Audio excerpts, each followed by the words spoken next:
Hello, people. Hello, photographers. Hello, everybody. Hello, Mark. How you doing, bud? Good, you? I'm doing good. It's been a minute since we've done this. Yeah, exactly. We've kind of been start and stop lately, which is admittedly more my fault than yours. Although there were a couple times where you had stuff come up, which is totally cool. But it almost felt like both of us. What's that? The combination of both of us, where one of us is just as guilty as the other. Right, exactly. And I had a laugh when you messaged me and said you almost forgot about tonight. Yeah, I did. I was ready to grab my camera and go out and shoot some sunsets or something like that. It's like, oh crap, that's right. It's been such a long time. I forgot we had Blab. You were about to get out there and take some damn photos, right? Yeah, exactly. So hello to Sandy and Petax and Peter and Elizabeth. Yeah. With her alcoholic beverage that she's not admitting exists right now. Yeah, exactly. Glass of wine, I hope. I'm probably going to have a glass after we finish the show. RJ is here. How's everybody doing? What's up? And did I say hi to Sandy? I think I said hi to Sandy. Hello. Hey, Andrew. Andrew, I'm glad you're here because Andrew and I were chatting earlier this afternoon, and I actually wanted to talk a little bit about what we were chatting about tonight, just because tonight's a free-for-all. We're going to talk about whatever. No particular topic. If you got questions, of course, feel free to ask. But we're just hanging out. We're going to chat. And as per usual, we want to know what everybody's been up to. So what's new in your life? Drop that in the chat. And Mark, if you want to share what's going on with you, we can let people know what we've been doing in our lives. John is here. Hey, John, how's it going? Yeah. So, for me, a few weeks ago, I second shot at a wedding. It was sort of a Mad Hatter themed wedding, so that was pretty cool. It was different, so that was fun. Mm-hmm. Other than that, not really a lot. Just a little bit here and there. Nothing special. Like I've been just so bloody busy at work that I haven't really had. Oh crap! We just lost Mark. No idea what happened there. Oh, and you're back. Yeah, that was weird. It was just like gone and back. Yeah. Go ahead. You were gone too. So weird. The whole screen went blank for me. So I don't know what happened there. All right. So you were shooting the steampunk themed wedding, and then not a hell of a lot since then, just because I've been pretty busy with work, just the odd little thing here and there and what have you. Mm-hmm. But yeah, that's about it. The weather's been nice, and I've been wanting to get out, but just like last week I was off work, but I got out and shot with my friend Mary once. But other than that, it hasn't been a lot, unfortunately. Yeah, I'm in the same boat. I haven't been shooting much. As you guys know, I'm still trying to catch up on my editing, so I have a good reason for that. Although I will say this, I do not feel nearly as bad as I used to feel about being as far behind in my editing as I am. Now, that being said, I'm not using what I'm about to share as an excuse, and I'm not bashing the person who said this. I'm just saying it made me feel better about myself. Yeah. A photographer friend of mine posted their backlog of images that they needed to edit on Facebook the other day. And when I saw that, I was like, oh yeah, I don't feel nearly as bad as I used to about being as far behind as I am, because I am not the only one in the world with this problem. Luckily, I'm not behind on the editing, so... Yeah, well, I am. I'm getting caught up, though. I have been editing, and I actually thought I might share a couple of the edits that I've been doing with you folks. One of them being the live edit that I was working on that you guys saw, but I might pop over there if you guys want to see the stuff that I've been editing lately and show you guys. But we do need to say hello to Steve and Maya, who have joined. Hey, how's it going, Maya? Hi, guys. What you been up to? You keeping your dad in line? Because you should be, because dad's got to be kept in line. Yeah. And Peter says, other than the sense, I was giving tours at the museum today for 3 hours straight. So if I am incoherent, that's why. I spent 3 hours talking. To it. Yeah. So Peter said, other than some shots of the activities at the activity center I've been visiting and getting a light meter for $6, a Sekonic, which model was that? I just saw it. It's up here. The L158, the Sekonic L158, for $6, which is a pretty sweet deal. I'm looking up how much that is. I think he says it's usually about $100 on Amazon. He was saying L158. I think it's probably an older one, but still. Yeah, who cares? Yeah, L158. Yeah, about $100. That's sweet. That's a sweet deal. Picking one of those up for $6 is awesome. Yeah, you can't go wrong there. Yeah. I've been focusing on other creative matters for a while, the writing, and still in research. Yes, Peter and I have been chatting and messaging periodically about writing. Less about like the actual content though, and more about like the actual tools of writing.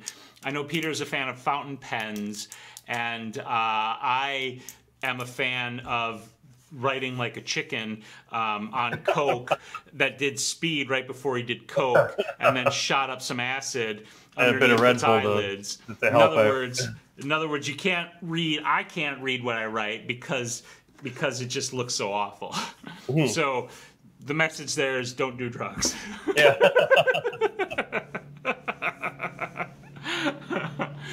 Beth says, I believe I've come out of retirement. I think the 2-year funk is over.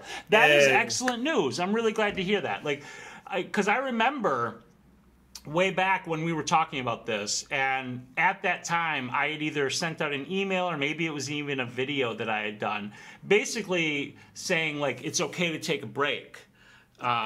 You know, from a thing that you love, and that you have to give yourself permission to do that and not feel guilty about, you know, my wife won't let me take a break from her. She won't let you take a break? Okay, everybody but Mark should feel okay about taking a break.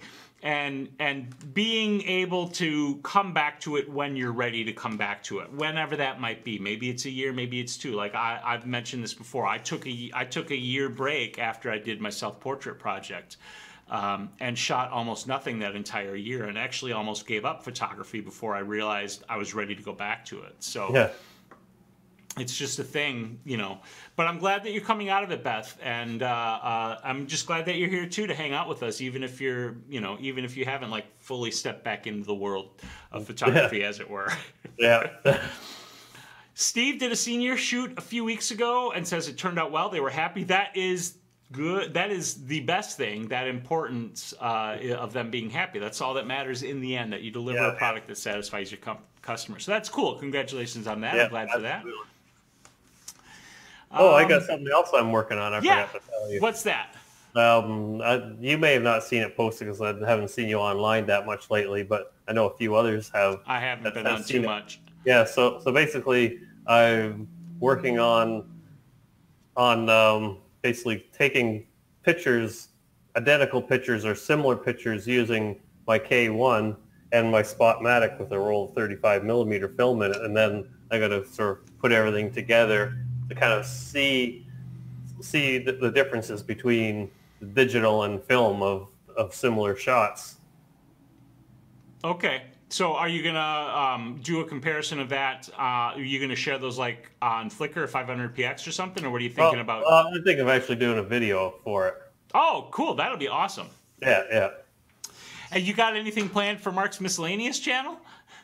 No. Just the 3 things on there. Don't want to rush into things, you know. Right. So Steve also said, I finally got my website up and running. Now to really go over it a bit more. That's cool. I'll tell you this, like, I am a set it and forget it website kind of guy. In other words, like, I get it up there and then I just leave it there and I just don't touch it. Update it every 6 months or 12 months. 6 years? Yeah. No, not that bad, but I do need to get better at updating my portfolio website. Like, some of these images that I've been editing, there are some that I definitely want to put up onto my website and showcase and maybe pull down some of my older ones. Not because, I mean, yes, they should be better than my older work just because hopefully I'm continuously improving, but also because it's good to kind of rotate that out periodically. So yeah. So Peter said, hi, fountain pen in one pad for a draft and another more permanent pad for polishing than final writing on the computer. By then, the completely creative bit is over. Right, by then I got you're translating, just translating from one medium to another after having done the creative work by hand. And then he says, and people, I've been trying to tell the large buffoon, I think he's talking about me, that the quality of the penmanship doesn't matter. It's just comfortable to write with those pens. I am going to give it a go, but I will say this. Like, I have acquired my absolute favorite pen. Now, it's nothing like your fountain pen, Peter, but it's my Zebra F301 daily carry pocket pen. I love, love, love this pen. I love how it writes. I love how compact it is. And I love that I can set it on a table and not have it roll away. And though I have, for the most part, abandoned the actual bullet journal, I haven't abandoned the use of the pocket notebook and using this as a capture and scribble thing. So I keep looking at the bullet journal. I have it like sitting out where I can see it. I had it. I put it away because I was cleaning up the other day. But I'm still struggling with principally how I capture things and then where I put them so that I can go back to them and act upon them in a meaningful way for myself. So yeah, my bullet journal commitment hasn't gone so great, but it did make a positive difference in my life, and that's, you know, that's a good thing. That's a good thing. Yeah, I was questioning whether or not the bullet journal would continue to get used. Like, I don't know you that well to know how things like that go, but I know if it was me, it's like I wouldn't even tackle something like that because I just know it was something that would go by the wayside within like 3 days. Yeah, I mean, I have designs to go back to the journal, but I'm pretty much planning on ripping out all of the pages that were in there and just, you know, just starting over from scratch and maybe just jotting down, you know, maybe it's just a place where I just, you know, have these longer, more expanded lists that come out of this capture notebook or an idea journal or something like that. So, you know, I still intend to kind of come back to it, but right now I haven't really been generating ideas and things so much because I've been focused on some other stuff, which I'll get to in a moment because I want to share an update for what's been going on with me. But and if anybody has any photography questions, throw them in the chat because it is a free-for-all night tonight too. Absolutely, 100%. So Andrew, are you still here in the chat? If you are, check in because I want to, in a couple minutes, I want to talk about what you and I were chatting about earlier this afternoon. And let's see. Oh, and Beth, oh, good. Andrew's here. Awesome. So Beth also said that had helped her out so much that when I was talking about, you know, giving yourself a break back then. In the last 2 weeks, she says, my camera's been out almost every day. I'm even tackling Lightroom. Awesome. She says, look out, world. That's great. That is super, super great. I'm glad to hear that. Oh, well, I meant to ask her, too, how her skydiving shoot went. She didn't go skydiving, but she shot people who were skydiving. Her daughter. Oh, sweet! That's awesome. Yeah, how did that go? Yeah, she'd asked me for some ideas, so I'm wondering how it actually went. Yeah, I forgot to ask her about that. So now she has to tell the world. Right. So Beth was asking what the sign above the shelving says. I'm going to switch over so that you can see it a little bit better. Can you see what it says now, Beth? It's artwork from a friend of mine named Scott Wong. He's super awesome. The little character in the corner is called Blockhead, and it's my name on there, which I love, and I'm glad that I have it up there on display. I think it's pretty cool. Although I haven't done it yet, I think I am going to paint the channel that I have for running the chords gray so that it blends with the wall better. So is the shelf lit with LEDs, or it is lit with LEDs? Yeah. So that, as far as the studio update goes, the biggest update lately to the studio is the acoustic foam that I mounted on these walls here that you guys can't see, like probably a month or so ago. I have a stack, an additional stack of acoustic foam that's going to go on the ceiling up here above, but I haven't gotten that far yet because I had to deal with the other house. Tim, hey, buddy. Well, that was when you almost cut your thumb off, right? Yeah, I was when I almost took my thumb off. So however long ago that was. So like my studio has been in a bit of a stasis, although there are a couple things coming. Like for instance, over here, I don't know if they show up. No, they don't because this big box is in the way. But over here, like at the edge of the, you can sort of just barely see right there. There are some tote covers because I have some totes stacked on the floor right there. Those are going to disappear, and I got a couple of drawer units that I'm going to put together and put over there. I still need to mount my backdrop way the heck over there. I've been honestly avoiding mounting my backdrop because I need to find studs in a plaster wall in a house that was built with no standardization, meaning I cannot find a stud and then expect to find other studs 16 inches away from it on either side. It's not going to happen, which means every stud is going to be a hunt in that plaster wall with lath, throwing off any potential stud finder I might try to use. So I've been seriously avoiding putting it up, but tomorrow I am going to get that thing up because I want to start shooting. High water. Hell or high water, and a bunch, maybe, hopefully not, a bunch of holes in the wall. Are you, is the studio on the, is there a floor above your studio, or are you the top floor? Floor above me. So this is the main floor, and then up above us is the bedrooms. No, so you can't even, I was thinking, well, you could go into the attic and mount it from the ceiling and rig something up like that, but you can't do that. No, I can't. It's going to be in the wall. I just keep looking at it and keep thinking, oh, God. Yeah, what the hell? Yeah, so that's mainly what I've been up to. But I've also got other big news that I can't remember if I've actually fully officially shared. But the big news is not photography related, but it's house related. But this is a huge, huge weight off of me. And it's another thing that's just going to allow me to focus a little bit more on like my videos and my photography and editing and stuff. And that is that not only do we have an accepted offer on the house, which literally came the day we put it on the market. We got 2 offers, one over our asking price, which was great, and that's the offer that we accepted. And we are through the home inspection. I did have to spend the day there yesterday doing some minor fixes on the house as per their request. And they have accepted the amendment that we responded back to with their home inspection. And so we're through the home inspection entirely. I've done all the work that I need to do for satisfying the home inspection amendment they added. And all we have to do now is get to the closing date, which is like, I think, July 6th. And I tried to get that closing date moved up, but the buyer's bank said it cannot be moved up because of stupid bank reasons.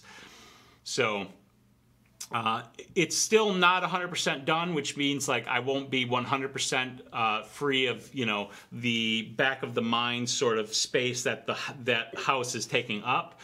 But it's as close as I can get to that without, you know, being through that closing date. So I'm very excited about making that sale, getting that taken care of, and us using, you know, the it's not proceeds, but you know, the money that we're going to get from that, because we're not making very much on the actual house itself, and paying off the debt that we accrued to do all of the work in this house. And that'll be another burden off of our minds because, you know, nobody likes to carry around a big boatload of debt.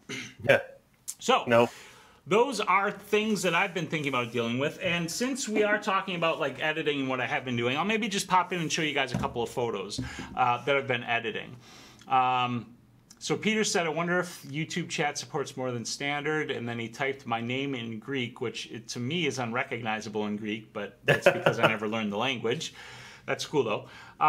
John said, I'm taking a 7200 f2.8 on a motorcycle trip, and the standard case takes up too much room.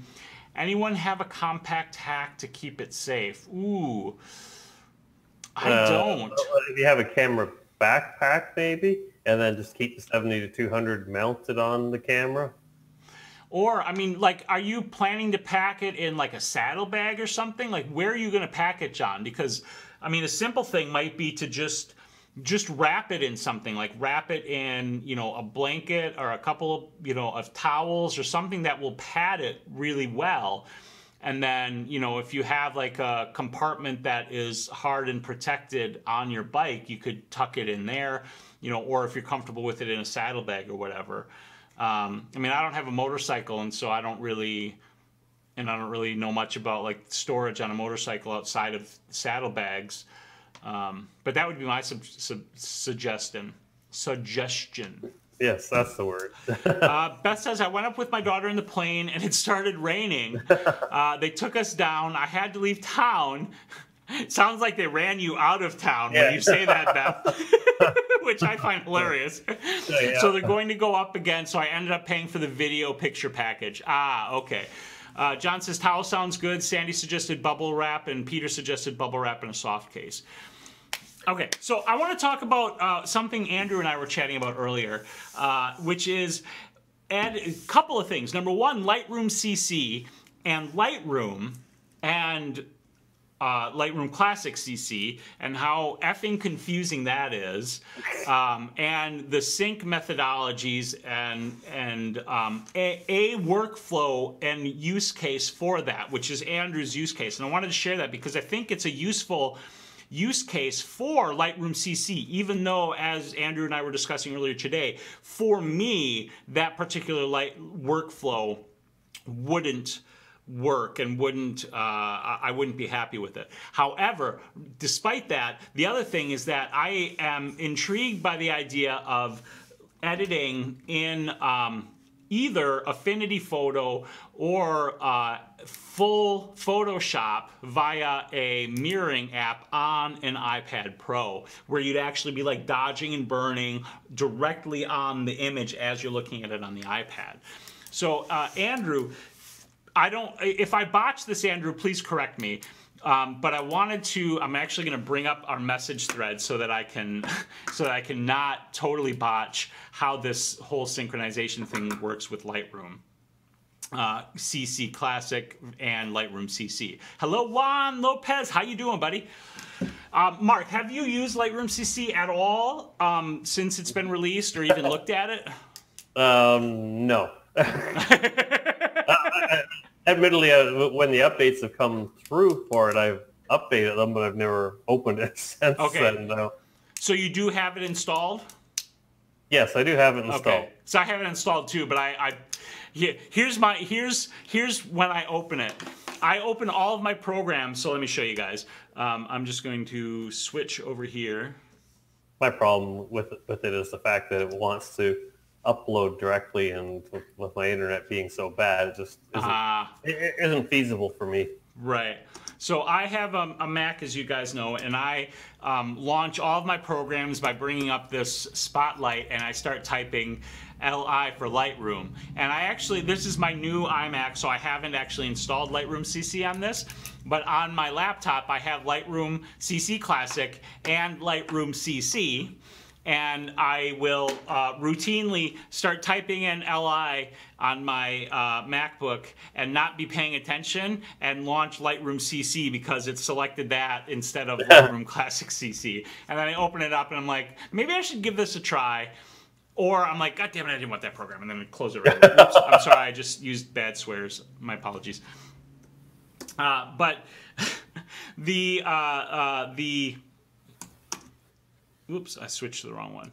So I'm going to look at this message thread that Andrew and I had, and Andrew's putting some information here into the chat already. So right now he's saying that basically Lightroom CC Classic, okay? And now to differentiate the two of these, I'm just going to call them Lightroom Classic, and that refers to the regular Lightroom 6. Yeah, Lightroom 6 version of Lightroom that we're all used to, that has all of the modules like the map and, you know, the book and the print module and all that other stuff. That I'm going to call Lightroom Classic, and the other one I'm going to call Lightroom CC. Lightroom CC is this new, very simplified version of Lightroom. So that's how I'm going to differentiate the two. And when I was chatting with Andrew this afternoon, he was telling me about how he uses it. And how it works for his workflow, and I think it's pretty interesting. So first of all, he's saying that with Lightroom CC, the gimped version, as you might say, when you principally import your images into Lightroom CC at your computer, Sandy, I would love if they would just call it Lightroom and Lightroom Mobile. I 100% agree with you on that. When you import into Lightroom CC, it will upload your full-size RAW files to the Adobe Cloud. Now, one of the things that had people up in arms when this first launched was the fact that you can actually set it so that Lightroom will upload them directly to the cloud and not have a local version on your computer. And there were photographers who flipped their lids over this because they were like, oh my God, there's no way, rightfully so to a degree, you know, there's no way I'm trusting the cloud to keep all my photos and I'm not going to have them on my computer, in, you know, et cetera, et cetera, et cetera.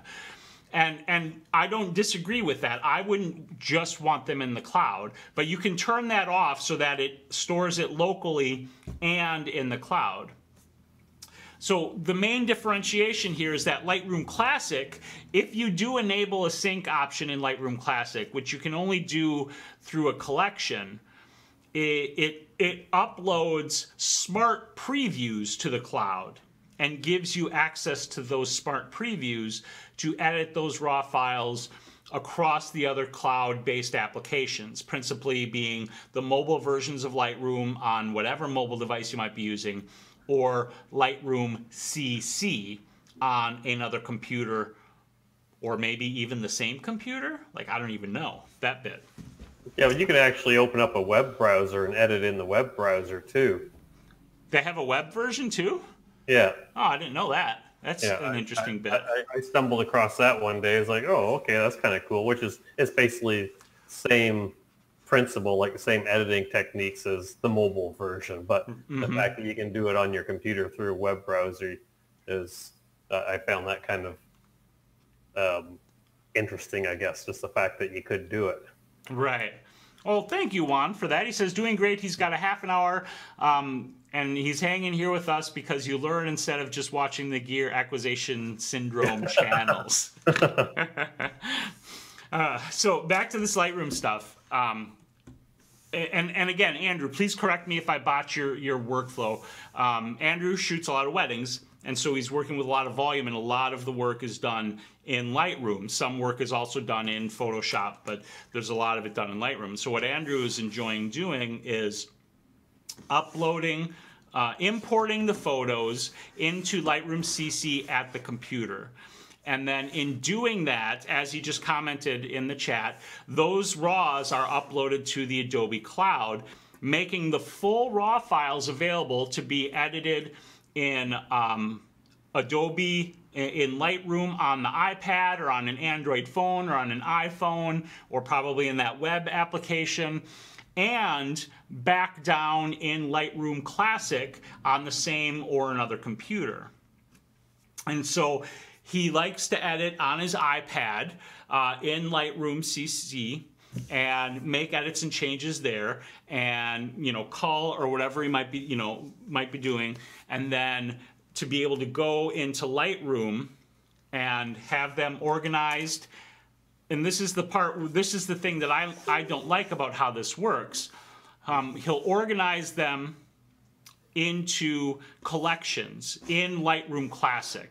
And the reason I don't like that is because how Adobe has set this synchronization up is all of the images that are on your computer synchronized that way from Lightroom CC to Lightroom Classic are all kept in a single folder. Now in Lightroom, you can organize them into collections, which is what Andrew is doing. But if you take away Lightroom, in fact, here, let me switch this up. Right? Like if you take away Lightroom, right now, because of how I organize my images, I gotta find my pictures folder, right? This is my Lightroom photos folder, and I have everything organized into these folders. So I can find a particular shoot and say, I want to see these images of Aaron that I have here, and here's this particular Photoshop image that I've already edited, right? But if you use this particular workflow, importing an image into Lightroom CC and then synchronizing it over to Lightroom Classic, all of this would be in one single folder. You would go into Lightroom and you would have collections down here in the collection manager that you could organize these into, Andrew, question: do you see that single folder up here somewhere in the in your principal hard drive that shows all of those images in that single folder? I'm curious about that. And the reason I don't like that methodology of syncing, that is Adobe's methodology, is having all of those images in that single folder. Because if for some reason Lightroom just disappears, or you stop using Lightroom because maybe you want to go to Capture One, or maybe you want to start using On One Photo Raw or Luminar or something else. One of the many out there. Yeah, one of the many other options. All of your images are just going to be in that single folder. And those other programs aren't going to recognize and sort these images into the Adobe Lightroom folder or collections that you created inside that software.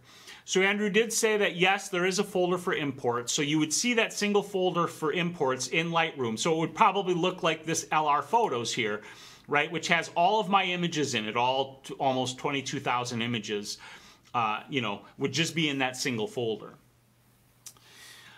So Andrew says, if you import from a MacBook, it'll be labeled MacBook. If you import from an iPhone, you'll have a folder for iPhone imports and so on. So within that single folder, it does sort them into like import sources. Because if it does, that almost seems worse to me. If you open them in Lightroom Classic, you can then move them into individual folders if you want. Hello, Eleni. How's it going? Mac Snapshot Photography is here. So Andrew, go ahead and, because I don't want to botch it any more than I probably already have, why don't you go ahead and describe your workflow through the process that you go through, because you import into Lightroom, you do this work, and then you go into import CC, do the work on the iPad, organize them in Classic, and then if you need to go into Photoshop. Is that correct? I sent you a link in the chat. Okay. That's just how to get to the web browser version of the Lightroom. Okay, cool. I'm going to go ahead and sign in and take a look. And, of course, while we're at it, if you guys have any questions, oh, yeah, sure enough, I can see some of the test folders that I had tried when I was messing around with Lightroom CC. And let's see, how do I edit one of these? Okay, when I go into it, it brings me over to this. Oh, here's the edit. Okay. Okay, yeah, I see how it works. Yeah, so technically if you're on a computer where you don't have access to Lightroom, you can still do some sort of an edit if you really want it to. Yeah, so this is the web Lightroom interface. I can make exposure adjustments, contrast. You know, I've already messed around with this from before, so I'm just kind of playing here so you guys can see what it looks like. And this should, I think, be in my Lightroom. Yeah, it should sync it all together, I would think. All synced photographs right here. So these are all the images that I have synced. So these should all be in this Lightroom Classic interface as well. The principal problem that I have is that I want to go out of this. So yeah, these are all of Haley. I don't have anything of Evie in there. Sync test shared. Yes, Andrew says I import into CC so that the full versions are in the cloud. What I dislike is two things. Number one, just talking about it for what, this last 10-15 minutes that we've been talking about it, is anybody as confused as I am about how the synchronization works? Like, I explain it and I think I understand it, but at the same time, that Adobe admittedly set up a very convoluted system here. Go ahead, Mark. Yeah, I was going to say, well, I think it's just like anything else. You have to use it a few times. Like, obviously, Andrew has no issues with it because he's doing it. Whereas you and I, we played with it when it first came out, and that was it. And so it could, like, I know at one point on my regular Lightroom Classic, I think there had been an update, and when the update happened, the sync to the cloud just by default turned back on. So I ended up turning it off. But when it did that, I noticed that all the stuff that I had played with in the CC version was coming in. I was like, oh, okay, that's kind of neat. But again, like I said, my internet's so bad, trying to do it that way just doesn't make any sense. But But I thought it was kind of interesting, the fact that I could actually access the stuff from there in my regular Lightroom. And I had actually meant to mention it to you, but I never thought about it after that because I basically turned the syncing off and totally forgot about it. But I suspect it's sort of the same thing as what Andrew's doing, and it's just he uses it, so he's pretty efficient at using it right now. Whereas us, because we've never used it, it's like, it sounds confusing. It probably is till you get the hang of it. Yeah. Now, the other question I had, so Andrew had a couple comments here, so let me just catch up with those so that we know what we're talking about here. Andrew said, basically, I'm not doing anything different. Okay, so if you open them in Lightroom Classic, you can then move them into individual folders. But if you move them into individual folders, does that break the synchronization and does that yank them out of Lightroom CC? I was just about to test that. Then you can use them in any Lightroom CC on a laptop, on a cell phone, or a desktop. If you open Lightroom Classic, it'll download them into a folder. You can then move them into different folders. Basically, I'm not doing anything different. I'm just importing them into Lightroom CC instead of Lightroom Classic. And then they will automatically appear in Classic. And then you can organize them as needed. And he says it doesn't break that. You can also convert them into Classic, into DNG in Classic, and it'll re-upload them into that. So, okay, that's interesting. I think, based on the conversation Andrew and I had, I am going to give it another try. Particularly if you can... And I'm just gonna do a quick experiment right now. If you can actually move them into a folder and not break the sync, the 7 files you're attempting to move are missing. Okay, that's not what I was looking to have happen. Can be edited using its Smart Preview, but the original file. Yeah, all right, well, I'm not gonna mess. Ooh, nice hat. Beth wanted to see it. Very nice. Yeah, doesn't fit those two. My noggin's too full of useless information, so it doesn't fit. Okay, so like what I have, I don't know what's going on. I would have to give it a fresh start. But the secondary thing that I was very curious about and interested in is editing an image in Photoshop or Affinity Photo on the iPad using the iPad Pro and a pencil, and being able to literally work right on the image. And Andrew's been doing that and says he really, really loves that. And I was wondering, one, is anybody else doing anything like that? And what your experience has been with that. And number two, Andrew's been messing around just a little bit starting today with Affinity Photo. So Andrew, did you play around with it anymore, and what was your experience with Photo? I was going to try to see if I could borrow an iPad Pro from somebody and try editing a little bit on there, because I could see that being fun and making editing even more enjoyable. So some things in Affinity are the same, others are different. So I think it's pretty interesting. I'm not going to run out and buy an iPad Pro just to be able to do that, but honestly, that is the first. We have an iPad here. I don't think it's the Pro, though. I couldn't tell you what the difference is between the Pro and a regular one. It's a fairly new one, but I have no idea anything about it. The main thing with the Pro is with the Pro you can use the pencil. And in addition to that, the Pro has the palm rejection detection. So like right now, because I have a regular iPad as well, and right now, like if I were to take this, pen, which just has one of those cheap little stylus tips on it, and rest my palm on my iPad and try to draw, it'll detect the touch point of the palm and the pen, and it won't work. Right. Whereas on the iPad Pro, the palm will not be recognized, and it'll recognize that I'm working with the pencil. Yeah. So I might try to borrow one from somebody. Like I said, Andrew did offer to let me mess around with his a little bit, so we might get together sometime and do that. So I wanted to just see, like I said, if anybody else is doing that. Andrew says he loves it, which has got me thinking about it and definitely making me reconsider Lightroom Classic, especially too, like, because if I think about what I do with Lightroom, It might be your end, Eleni. It looks like I've got good status on my stream, so maybe just try refreshing it and see if that'll clean up the audio for you.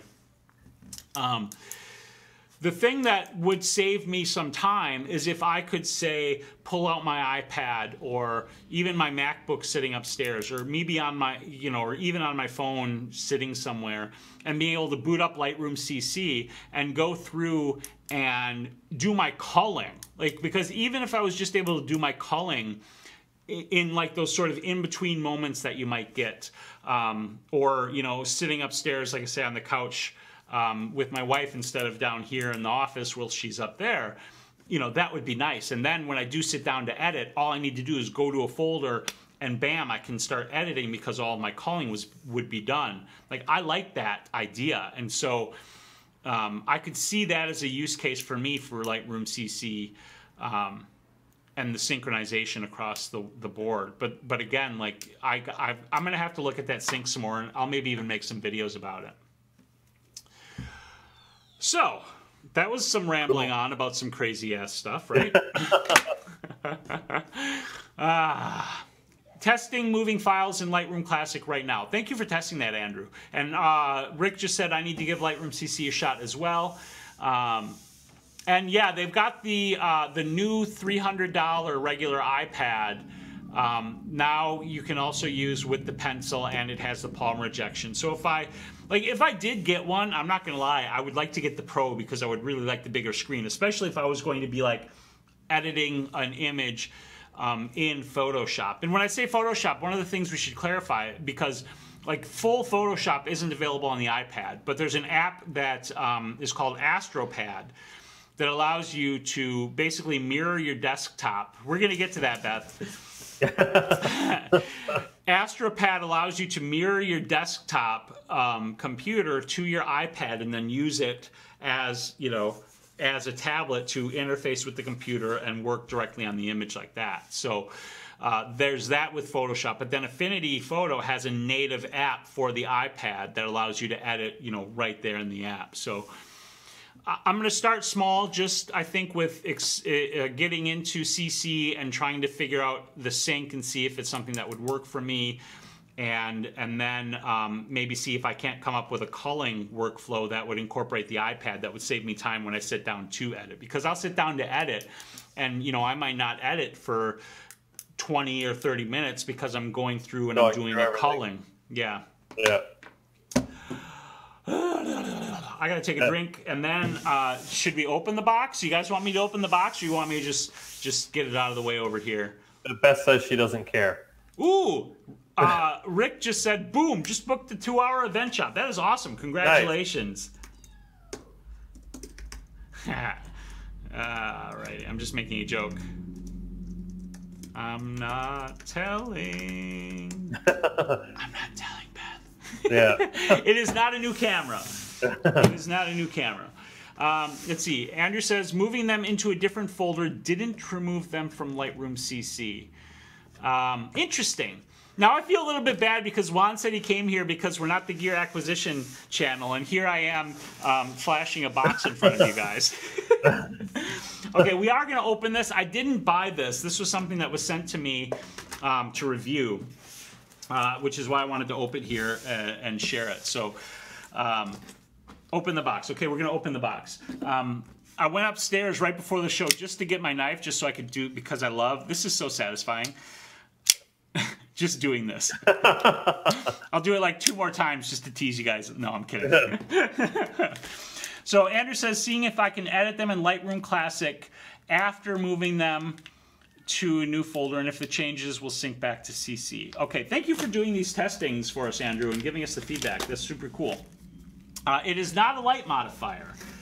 Yeah. All right, let's cut this. My knife is a little bit dull because I've been using it to cut things you're not supposed to cut, like chunks of plastic. Okay, so should I open it like this? Yeah, perfect. Only because I know what it is. So. Yeah, it's a new knife in this great big box. Okay, yeah. So we have some paper here. We have this. That's a box inside of a box. It says Mome Man. That's not what I expected. So maybe it's the wrong box. Bye-bye box number 1. Let's open box number 2. It says on the top here, sold as set. Hey, Jeff, how's it going? All right. Yeah, I definitely need to sharpen this thing. Here we go. This is getting juicy. Yes, the changes do sync back to CC, so there's no reason why you shouldn't be importing with CC. I wouldn't import with Lightroom Classic anymore. You know what? I'm going to do a live test of that just as soon as we open up this juicy box. Glad to hear that, Jeff. What you been up to? All right. Here we go. We have warranty registration card. No. Andrew says I upgraded from the Adobe CC plan to include the terabyte for only $5. Okay. Still, but one thing I'm curious about with that is, realistically, 1 terabyte isn't that much. So what happens when that terabyte gets full? And then you pay $20 for 2 terabytes. Yeah. Okay. Now I have a question about that because I thought. I was looking at that, and when I was seeing the pricing, I thought it was $10 additional to get that terabyte, not $5. If it's $5, that's a no-brainer. That is a no-brainer. Let's see. Peter says I might be getting more camera equipment this weekend. Someone localish is giving away a darkroom kit. That is awesome. That's cool. Now I know who to send my film to get it developed. Right. Including a Patterson 2000D, and that's just 108, and just that is 180. I'm going to confess my ignorance. I do not know what a Patterson 2000D is. That an enlarger? That'd be my guess, but that would be my guess too. That's completely a guess, though. Hey, Edith is here. That's the timer. Yeah. Okay, so Andrew says, or you take the photos you're no longer using out of the cloud and just store them on your hard drive as you normally would. Just keep the 1 terabyte in the cloud. Okay, that is the timer. The enlarger is a bit old. Just keep the 1 terabyte in the cloud of the files you are editing or accessing often. Okay, you guys ready for this? If you delete them from CC, they still exist in your HDD on Classic. All right, let's open this. But then that kind of begs the question: is why not just store them locally, anyways? It is the Zion. I'm saying this wrong. Crane to 3-axis gimbal stabilizer with follow focus. I was super excited when I'm saying it wrong, and I apologize. Zion reached out to me to check this out because I legitimately have kind of been wanting one of these, but not wanting to spend the money to get one because gear acquisition syndrome, and I didn't, like, I will use it, but I didn't genuinely need it. You know what I mean, guys? Right. And it's got a strap. And I didn't want to just, buy it for the sake of buying it. So when they were like, do you want to review one of these? I was like, yeah, I do. Of course I do.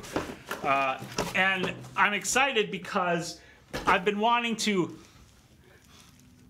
Okay. I am not trying to rip off Fro, but this genuinely smells weird.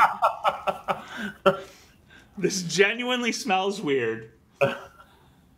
Oh my goodness. Steve, I do not have to send it back, which is super generous of the folks at Giant.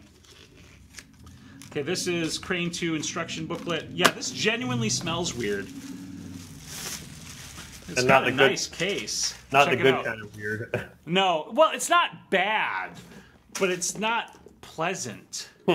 It's just weird. Okay, so this is the case. It is a bit pricey. This thing is, let me show you which one it is. I'll just switch it over here. No, that's not what I want. Go away, Windows. So it's this right here. I also got to get my keyboard out so I can maximize things. The Giant Crane 2 with follow focus. I principally intend to use this for video, but what's cool is you can also use it for time lapse, like programming motion for a time lapse, which is really, really cool. So let's open this bad boy up. I've contemplated changing the video camera out to something with dual pixel autofocus to use on rigs like this. Don't tempt me, Rick says. Oh, that's super nice. It comes with a battery charger. And how do you... Oh, it's a USB battery charger. Right there on the side. Oops, that's Mark. I switched to the wrong one. And some big chunky batteries. I thought these were AA's, but these are actually...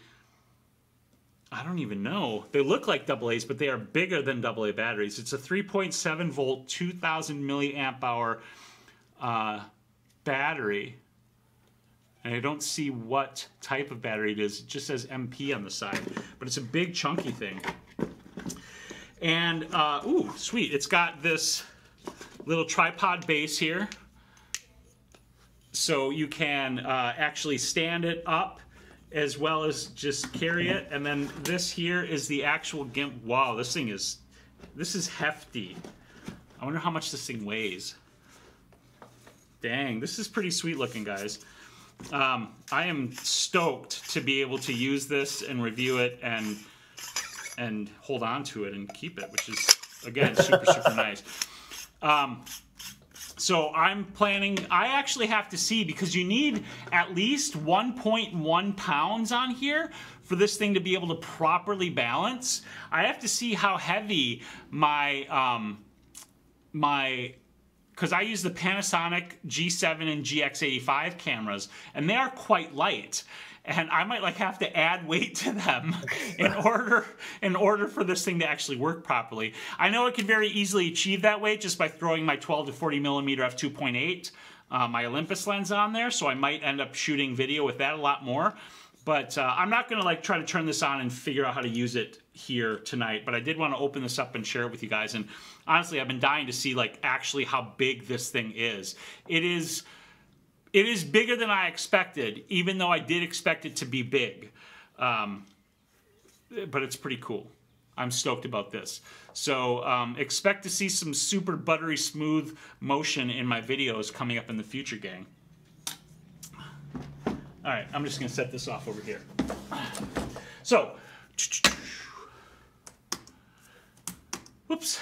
Let me get my keyboard back in place and flip this bad boy around so I can see. And I do want to do an actual Lightroom test here and see. Oh, hey, Mike, how's it going? Better late than never. That is absolutely right. Yep. Rick, you'll just have to like come on and visit, right? And then we could do some video stuff together.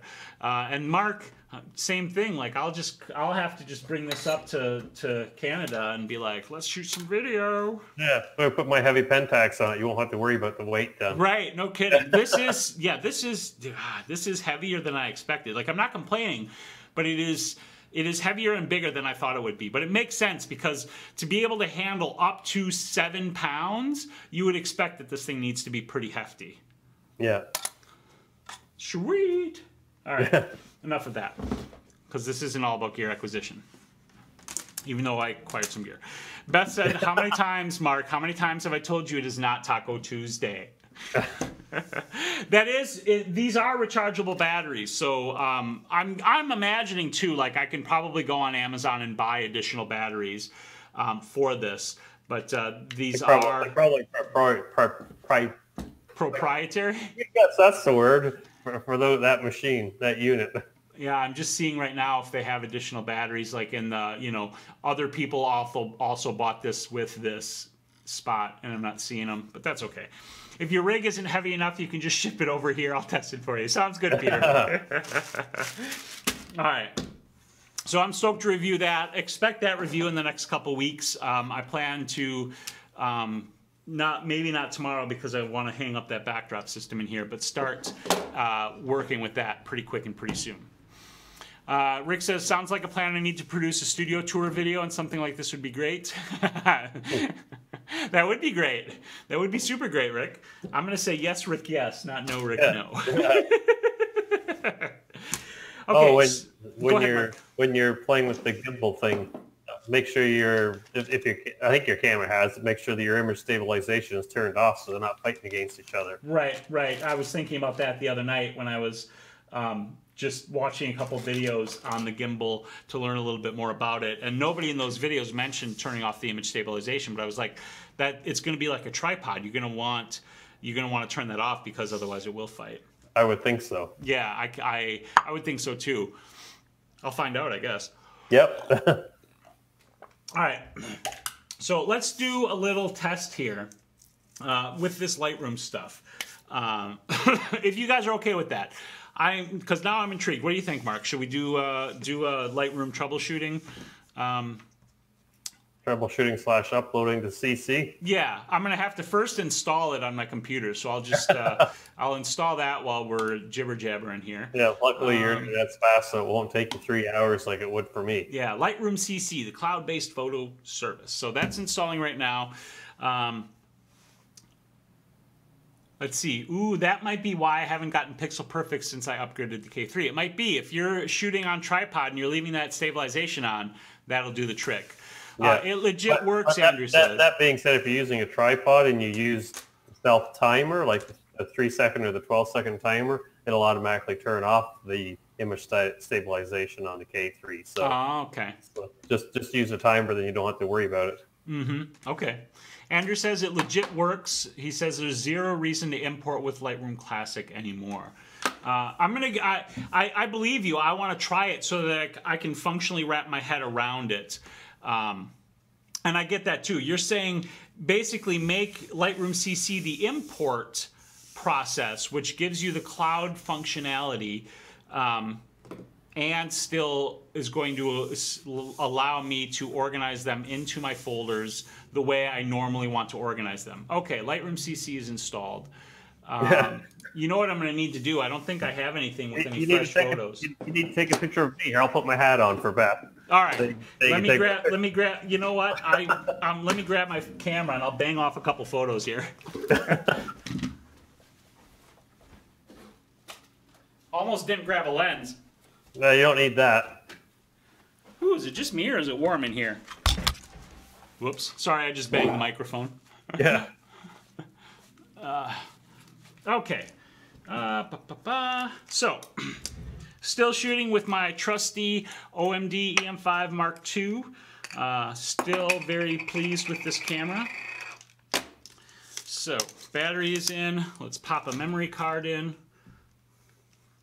Let's give it a go. I would expect an EM5 Mark III. It's got to be coming sometime soon. Not that I'm going to run out and buy it, but this camera was released in 2015.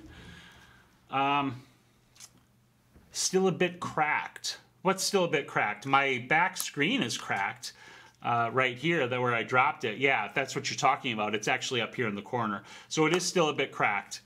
Okay, put your hat on, Mark. Let me. I'm just gonna pop this thing into aperture priority and shoot this photo. Let me get down so you get the whole thing in the frame. Hold on, I gotta look super hot and sexy here. Oops. Super hot and sexy, man. Super hot and sexy. All right. Ooh, I gotta turn off the self timer here. Otherwise, you're gonna have to sit there for 12 seconds while I shoot this photo. Alrighty, and there we go. Single shot. This is quality image.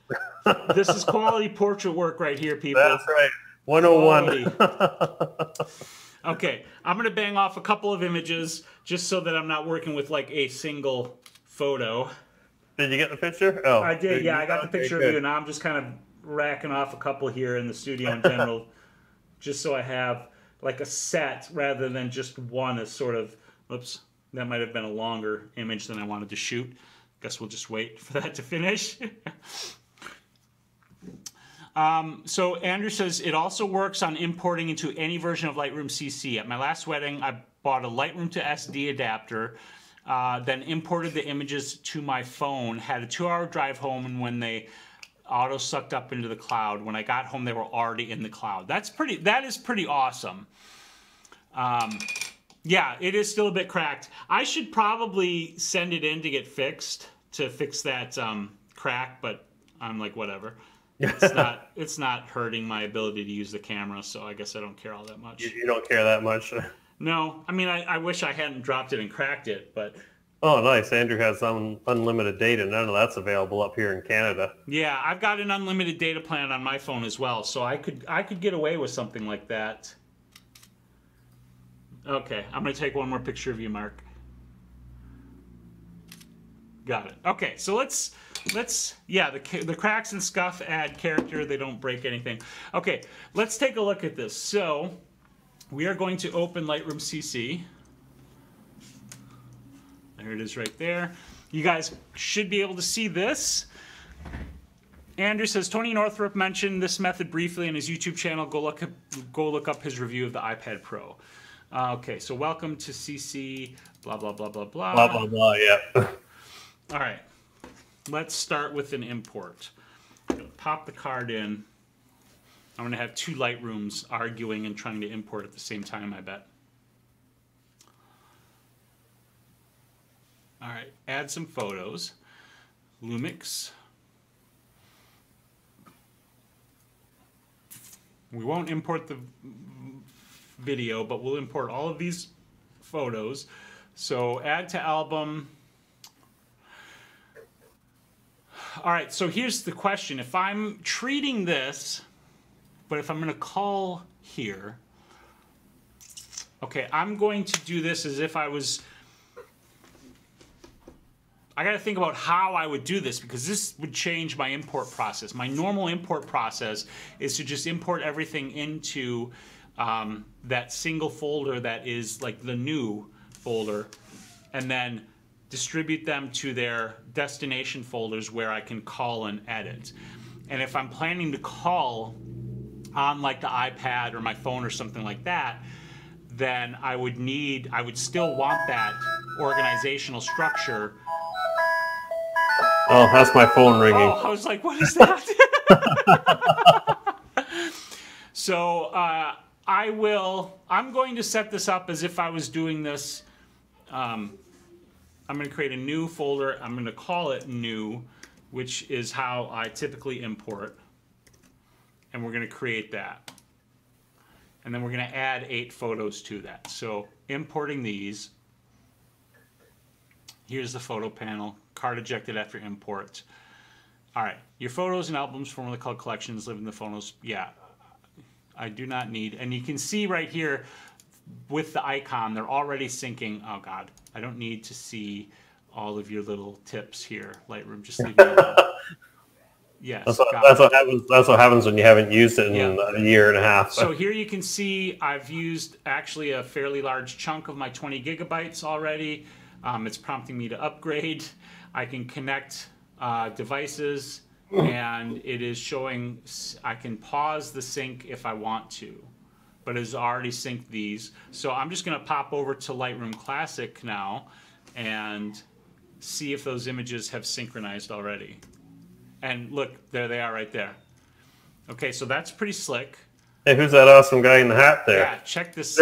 Check out this sweet dude right here. I think it needs a crop, but Mike says just get Capture One and done fixed, right? But Capture One doesn't have a synchronization system like this, do they? I don't think that they do. Okay, so now, assuming I'm going to call over here, let's just say I'm going to organize these.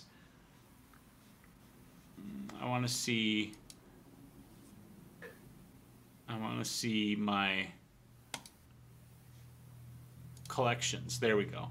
Okay, so this is all.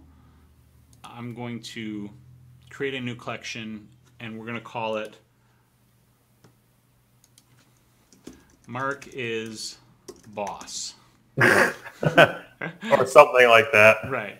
And then go back to new, and we're going to take the 2 portraits I shot of Mark, and we're going to drag them into Mark is Boss. And then we'll create another collection and create album, and we'll call this one Miscellaneous.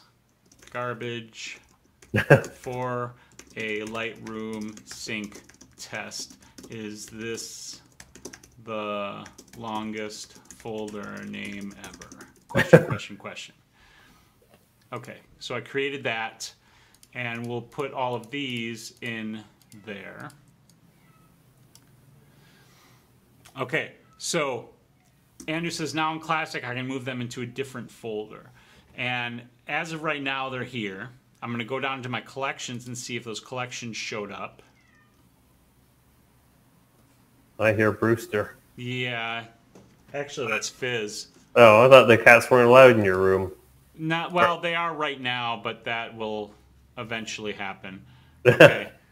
Where did books from Lightroom Mobile? Here we go. Miscellaneous garbage and Mark is a boss. So the collections have synchronized. Okay, so that's basically instantaneous. And now we're going to go up to all synced photographs, and I'm going to create a new folder here in my new, I already have one. I'm going to rename this one Mark is Boss the folder. And let's go ahead and go back to all synced photographs and move the two of Mark into that folder. So Mark is Boss the folder. Move them. 2 images here. So let's show these in the Finder. Mark is Boss the folder. It is the actual ORF Olympus RAW file, 16 megabytes. So the file is there. So I just moved them. If I look at all synced photographs, they're still here. And in Lightroom CC, they're still here. So I'm going to go to Mark is Boss here, and let's do some editing just to see if that synchronizes all the way across. Because this is what Andrew was talking about is working, and I want to show you guys so you can see how this works. I didn't intend for this to turn into a Lightroom demo video, but what the heck? It's free and you're doing this in the Classic or the CC, the edit right now? I'm in CC right now. Let's, oh, I don't have HSL here. I was looking for HSL. So effects, clarity, let's clarify that like crazy. Yeah. And geometry I don't need, cropping, healing I don't need gradients. Copy edit settings. Let's change this to Adobe Vivid. Okay, we've made some changes. Okay, so now we're going to jump back over to Lightroom Classic. Andrew says you do have HSL in Lightroom CC. Okay, where is it? Oh, no, I get it. I hit the wheel here. Color mixer, there it is. So let's play with some hue here. Let's reset that, and we'll go to the orange. There we go. I'm going to make your skin super tan. Weird. Yeah. You're like super tan. There we go. That's perfect. Yeah, you've been a little hitting the tanning bed a little too heavily. Okay, Rick says it's cool to see it. Thanks for the info. Cool. This becomes even more awesome when you add the iPad Pro into the mix. Okay, so as of right now, I'm not seeing this change synchronize across. I don't know how quickly I would expect that to happen, but as of right now, this is still sitting here just the same as if I hadn't done anything. So at the very least, that's not instantaneous. Is there a way to force a synchronization? Synced and backed up. It just says it's all synced and backed up.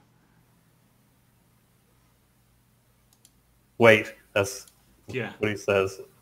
Wait. Hurry up and wait. Hurry up and wait. Now here's the other question then. For me, he thinks he did something wrong.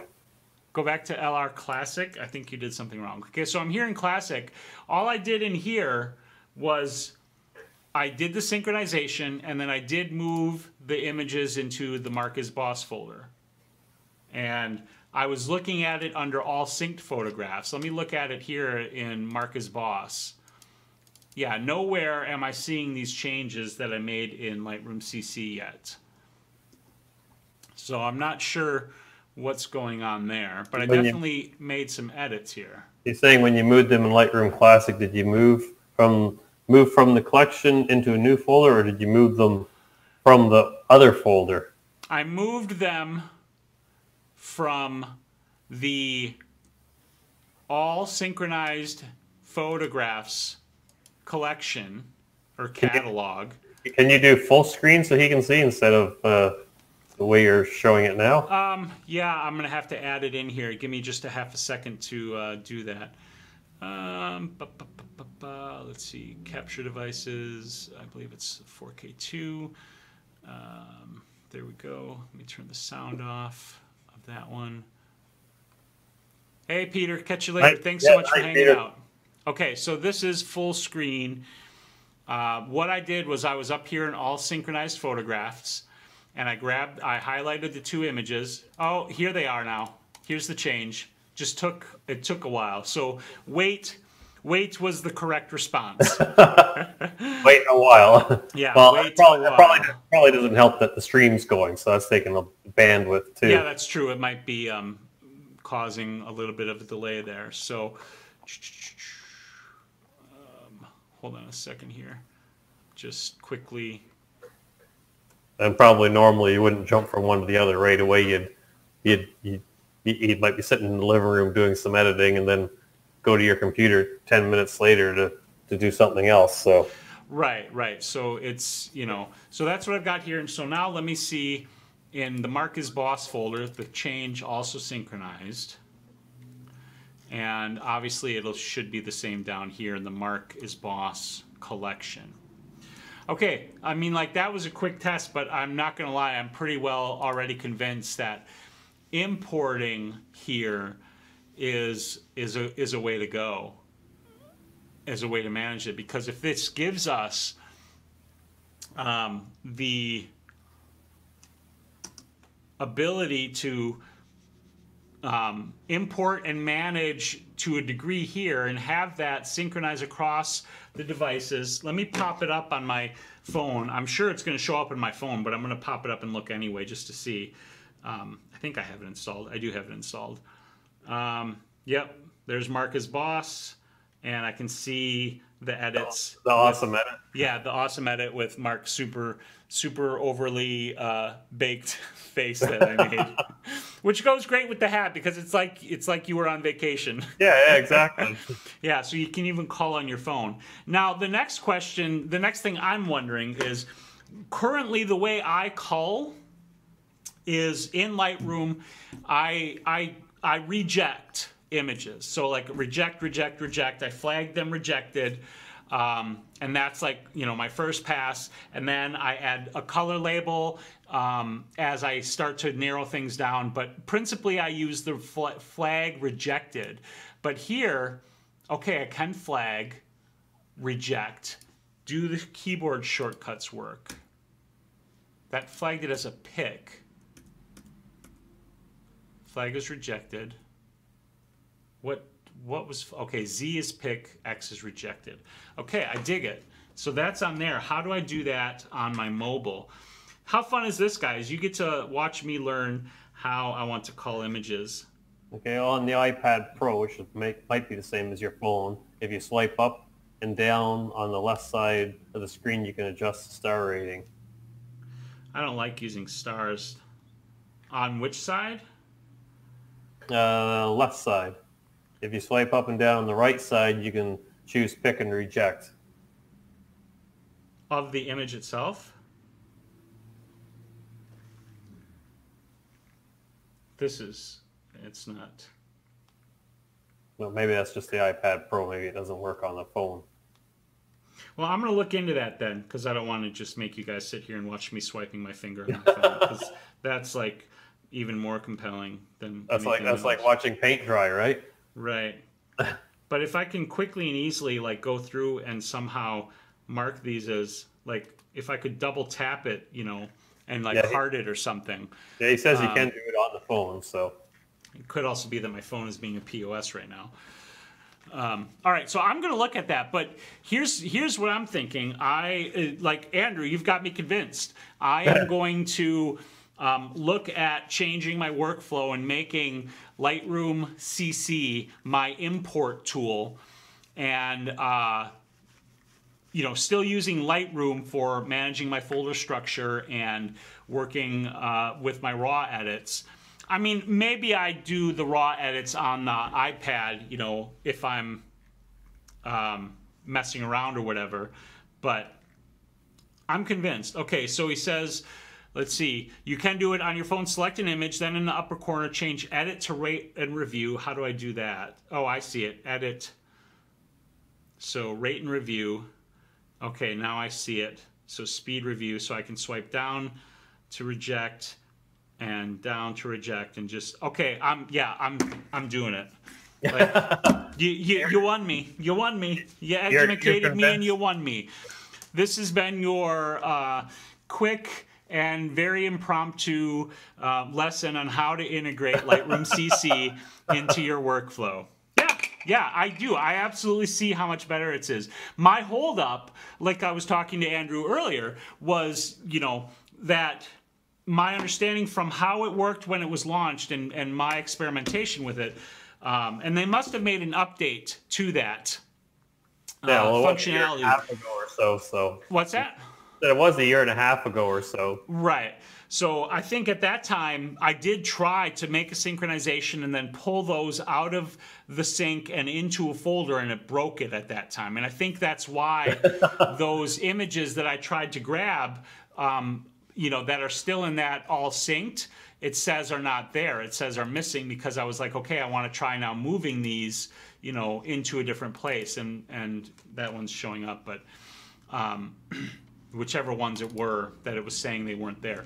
Regardless, I'm arm twisted. My arm got twisted. I'm like, oh no! You're strong armed. Screw you, Adobe CC. But no. Now you got to pay for the 1 terabyte now too. Well, I wonder how much that is. Let's pop over and take a look real quick. Because, like I said, when I looked at it, I could have swore it was. $10 to get up to that terabyte when you were on the photography plan. I just signed in. Why would I sign in twice? Is Andrew in the U.S.? Yeah, Andrew is like 45 minutes away from me. He lives in a town that's about 45 minutes to an hour away, but he works here in Rapids where I live. Yeah, holy hell. It's $15 a month. Dave, you do get the Classic and CC for the one price. Classic and CC plus Photoshop plus a terabyte. Plus Photoshop. All right. You twisted me. You twisted me. I'm going to do it. I'm going to upgrade that. No brainer. Yeah, $5 for a terabyte, that's pretty much a no-brainer. And to have like the full access, like if I can synchronize some of my collections that have my final edits in them too across there, and manage how that's done, that I'm very excited about doing this and integrating this in, and also bringing the iPad in, because my regular iPad I can very quickly and easily, like that would be great for calling images. I'm excited about doing that. Like I literally want to load some up, go upstairs and start doing it now. Cool. Okay, show's over. Right. That's a wrap. Thanks everybody for watching. No, just kidding. So does anybody have any questions about what we've gone through with Lightroom here and these tests and things that we just did? Because if you do, go ahead and ask. And I can't say I'll answer it if I don't know, because I might not know, but we'll get an answer for you. Andrew might know because he's here and he's been using this longer than I have, obviously. Right. No, I know you don't need the Pro, Andrew. I would want the Pro if I was going to be like editing them like I would edit in Photoshop. But as far as just doing this calling process that I want to do, I'm just going to use I have an iPad Air 2, and that will work perfectly fine for this. It'll work great because it's a big enough screen that I'll be able to look at my images and judge the composition and things like that, and go through and do my rejections and my culling process, and be able to walk over to the computer and sit down and jump into a photo shoot collection or folder and just get right to editing on the images that I've already culled.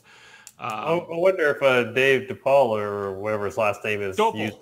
I wonder if he uses that at all. Yeah, he's not around tonight. Too bad. I'm going to ping him and see if he's around. Yeah, it'd be interesting to get his take on it. Yeah. I cannot type today. Hey, we're having a fun discussion and experiment with LRCC. You use it at all? All right, I pinged him. Maybe he'll jump in. Yeah, that is one of the downsides. Like the specs on Android tablets tend to be, the Android tablet world has really, really shrunk. Google isn't making their Nexus tablets anymore. I think the only really like spec'd up options are the Samsung Galaxy Tabs, which I don't know how good they are. Like, I've never used one, so I genuinely have no idea how good they are and how well they would handle that. But the iPads, I mean, once I got into the right mode, that was really nice and snappy on my phone. So I like the idea of calling on there. I'm like I say, I'm genuinely excited about using this and working this way. Dave's asking, he says, I had the paid version. If I move to the subscription, would my photos move over okay? They are stored on an external drive.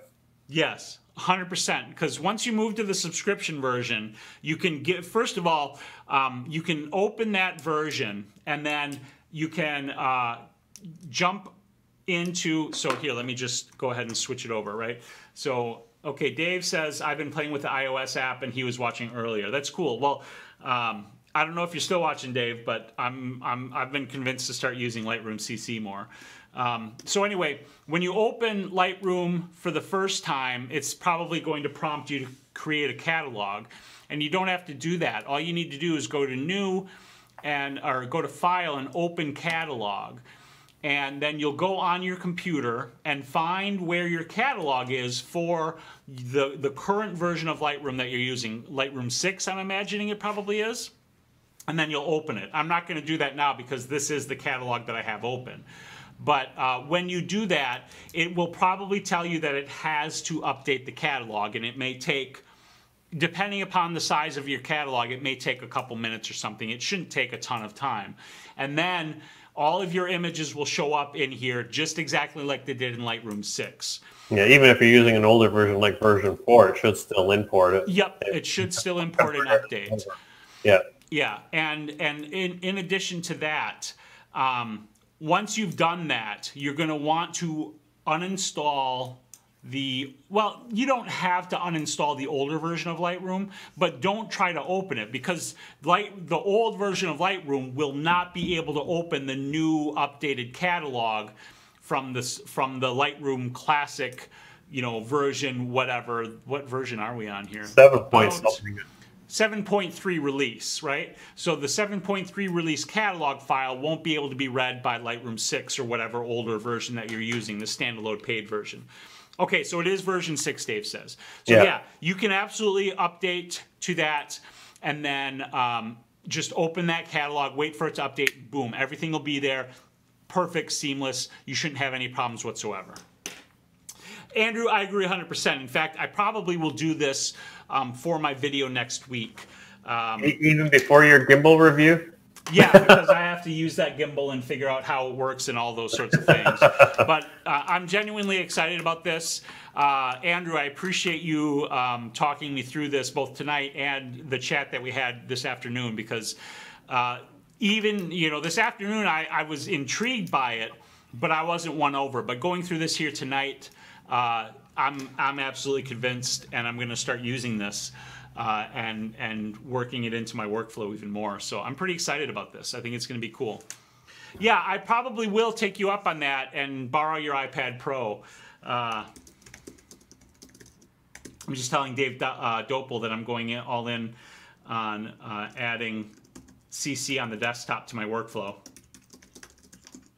Tell him to get into the chat here. Yeah, so that's really, really cool. Okay. All right.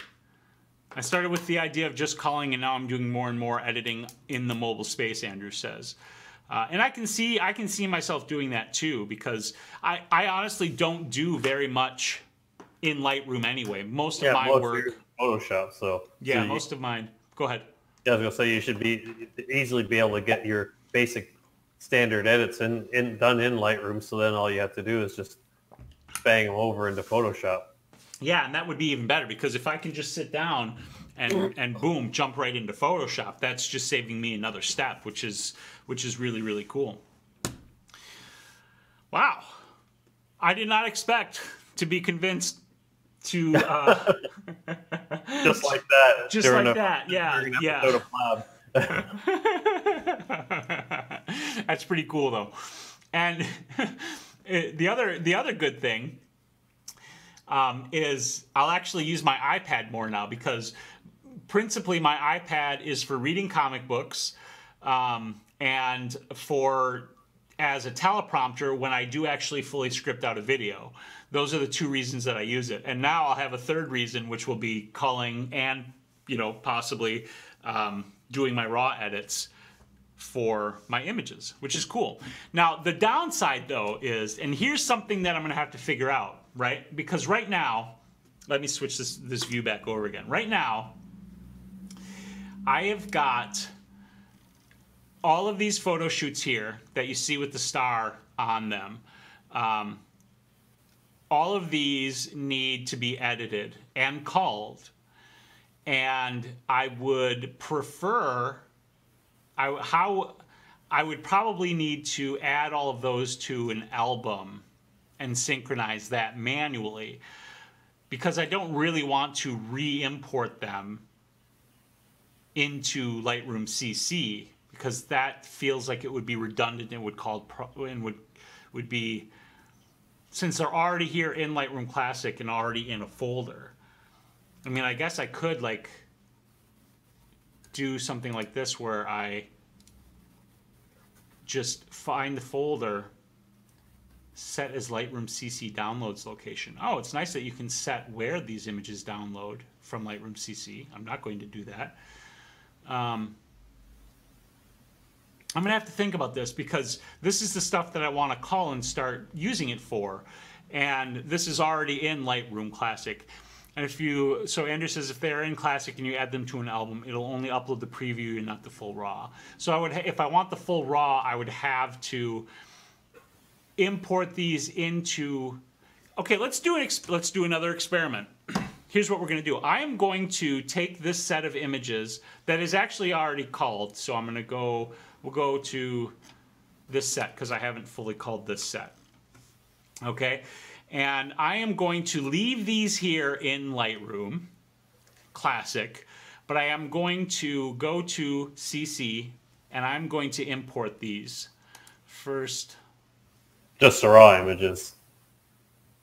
Yeah. Okay, this is interesting. Why are these in two places? That's interesting, because I don't want them in two places. Remove photo from album. You can still find it in all photos. So I removed it. Okay, so that changes how I would do this import too, because I'm thinking of an import this new as I move it out and it goes from one to the other. But when I drag from one album to another, it just adds it to that while maintaining it in that previous album. That's interesting. Dave just jumped in and said, I'm going to cause a rift in the space-time continuum. That's about it, isn't it? So Andrew says, I also have my Lightroom Classic root directory go to a OneDrive folder, so all my images also get backed up to my cloud. So even if I import into CC, they go on my PC hard drive from one cloud. You have to use the move command to move items between albums. Yeah, that's kind of annoying that by default dragging it isn't move, but I can work around that. So here's what we're going to do. I'm going to go back here. I'm going to copy this folder name so that I don't have to try to type it all out. And we're going to go to Lightroom. We're going to go to, from CC, import pictures, Lightroom. Whoops, I'm in the wrong place.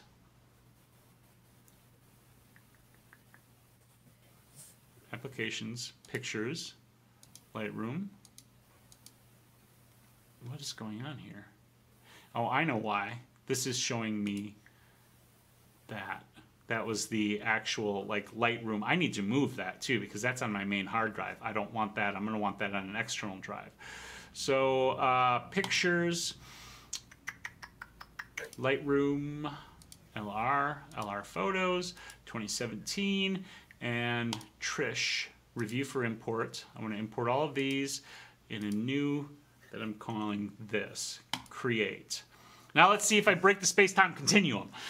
Bess has got to run love Thirsty Thursday chats. Awesome. If you don't want to keep a copy in the old one, that is okay. Andrew says, since January of this year, all of my imports have been done in CC. Dave had, when I was chatting with Dave before he jumped in, he said he's been using it to call on the go on his mobile, but not on the desktop, not importing on the desktop. So I'm curious, I wonder if I'm going to break how much is in here. Let me find this folder and see how many items are in it and how big it is. 1.15 gig. Okay, I should have enough for this to fully synchronize all of these. What is going on here? Add to album.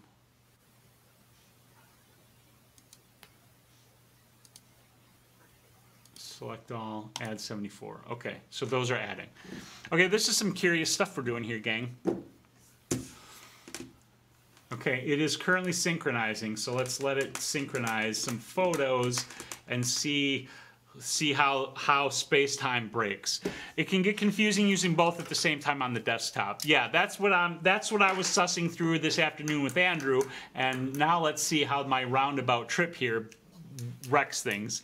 The Adobe Cloud Syncing is really awesome. Adobe just did a horrible job of explaining this to us. 100%, yeah, they did a terrible, awful, terrible job of explaining it to us. That sounds like Adobe. Oh, wait, it is Adobe. Yeah, imagine that. Mike says, this would be fun if I still use Lightroom, but cool to see what it can do. Right, I understand. So you must fully be into Capture One then, Mike, it sounds like. Yeah, it doesn't really do much for me either, just because of the fact that it's not feasible for me. Right, your internet plan and your internet speed is. Yeah, to upload a single raw file, it would probably take about half an hour for me. Mm-hmm. So here's the worst thing. I've created what is basically a total garbage mess with my current Lightroom CC sync tests and stuff. So I'm going to have to like nuke this and start over fresh with Lightroom CC after I've done all this testing and figured this out. Andrew says this was apparently the sole purpose of Lightroom CC, to keep full RAWs in the cloud for editing. Right, so I understand that, but here's the thing, and Dave, maybe you can shed some light onto this yourself. You seem to have a little, because as a certified professional, you might have some more insight. I do understand one of the purposes behind Lightroom CC was also to make the experience on the mobile device identical to the experience that you might have on the desktop. And so that's sort of the genesis behind, part of the genesis behind Lightroom CC. But it will confuse me to no end as to why Adobe couldn't make the synchronization in Lightroom itself way better and way easier, just by synchronizing the full RAWs out of your folders up into Adobe's cloud, and then, you know, make those folders into albums on the mobile device, right? Like, I don't understand why that's so complicated. It just, and there probably is a technical reason for it, but I don't know what it is and I don't understand it. So to me, I find it frustrating. So Dave said mobile was the driving force with access to those images anywhere. Okay, the synchronization is done. So you got a black hole in the middle of your screen though. Oh, that's just a dark image. Oh, okay. That one didn't upload properly. No, that's a genuinely just black image. Andrew says, I agree with you, but apparently they needed to design a new app from the ground up to make this work. I mean, you know, they're the developers, so I can't say that, you know, that's true or not true, but as a user, it seems stupid. Okay, so they definitely synced, because I've got more, and go down here, and here is that album. So now the question I have is, will these automatically link to these here, which are the original source photos? So I'm just going to edit one. I would say probably not, but check this out. This little synchronization symbol is showing up in the corner indicating that it probably will. In which case, I may not have broken the space-time continuum. Well, and Andrew says yes, they will sync. Yeah, it certainly looks like it. So I'm just going to scroll way down and find. Did I already edit most of these? It looks like I did actually, because I have a bunch of these. No, I have. What are all these copies? Oh, you did break the space-time continuum. I did. These copies appear to be the sync item. So I didn't break. Well, yeah, I kind of broke the space-time continuum. Okay, let's do. I'm pretty sure I know what's going to happen here, but I'm going to do a very quick edit in CC, and I'm betting money that in this folder here, the copy of a particular image, and they're pre-stacked, but the copy with the sync symbol is the one that's going to receive the edits that I do. So we're going to jump here to portraits. Let's grab. Oh, it doesn't really matter. We'll grab this one right here. Edit, and I'm just going to very quickly make some not very pretty adjustments, but just something so that we can see a decided difference in the image. Let's pop up some saturation. That's way too much, but whatever. Clarity, dehaze, detail. Sharpening. Woo, let's over sharpen the hell out of it for fun. Okay, now here's something interesting. Masking isn't an option in your sharpening, or is it? Let me go back. Let me go back. If I expand this, there's masking. Okay. Okay. I dig it. I'm getting the hang of this thing here, huh? All right, and so that we can absolutely see a difference, let's just... it doesn't appear to have the little picker that you can use like the full does, so that I can like drag on the pink of her shirt and just have it auto target that color. So here, we'll do that. We'll mess with those balloons in a really crazy colorway. Okay, so here we go. Andrew says, the Adobe rep I spoke with told me that they want to add more functionality to CC and will eventually make it as great as LR Classic. That's kind of what I figured they were planning to do. Yeah, they couldn't have possibly just left it the way it was, because, well, when we first played with it, there was a lot to be desired. So yeah. But as we can see, things have been added and improved, so it makes sense they're going to continue. Right. Okay, this is probably what happened before, too. Andrew says you need to select a different image or move off of it in order to send those changes to the cloud. And I can see a synchronization is happening here. It says synchronizing the one photo. Yeah, this is definitely going to be condensed down into a new, fresh video tutorial that makes this more concise and less confusing as all heck. Okay, synced and backed up, so let's hop over here. And that was, what image was that? Where's my info panel? File, 040, okay. So, that's going to be down here.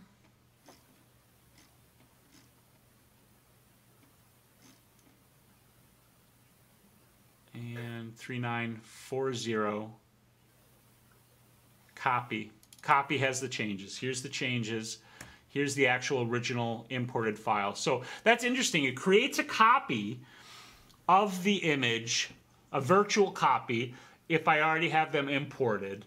And I do that loop import. So it does recognize that it is what it is, and it does attach them and creates a stack. Like, I could live with that. That's not the worst thing in the world for me to work around what I already have here and loop them into CC so that I can call and maybe even do some edits on my mobile device. On my iPad. You probably don't have that much anyways now to call through, but going forward, it probably work well for you. Yeah, I mean, I've got, what, 1, 2, 3, 4, 5, 6, 7, 8, 9, 10, 11, 12, 13 different folders that I definitely need to call, 14 probably. So it's enough. Hello, George. How's it going, bud? George has just joined us. So, yeah, I might go ahead and delete the images out of Lightroom Classic and run the import through CC. If you haven't done any edits to them or anything yet, then might as well. Yeah. Like on ones that are fully untouched, like this one with Trish, I have already edited, I think, one or two, or started editing. I thought maybe not. I'm not sure. I don't remember if I have. Either way, like if I've done any kind of work in Lightroom, then I'll probably in Classic I'll probably just leave it. But if it's totally clean. Yeah, Dave's saying the downside is there's no survey mode for the culling. Yeah, that's one of the things that I definitely use a lot, and so that's something that kind of sucks. I mean, the upside is you can kind of create a survey mode by, running a filter and say, okay, I'm only, let's see, how would I hide, so is this one rejected? Yeah, that one's rejected. So if I select the center flag status, it hides the rejected. So you can kind of, by, making a big thumbnail display, it's not the worst thing in the world. Oh, Andrew says there is a survey mode, so there seems to be a bit of a discrepancy. There is a survey mode in, so I'm going to select, 1, 2, 4, 5. How do you go into survey mode then?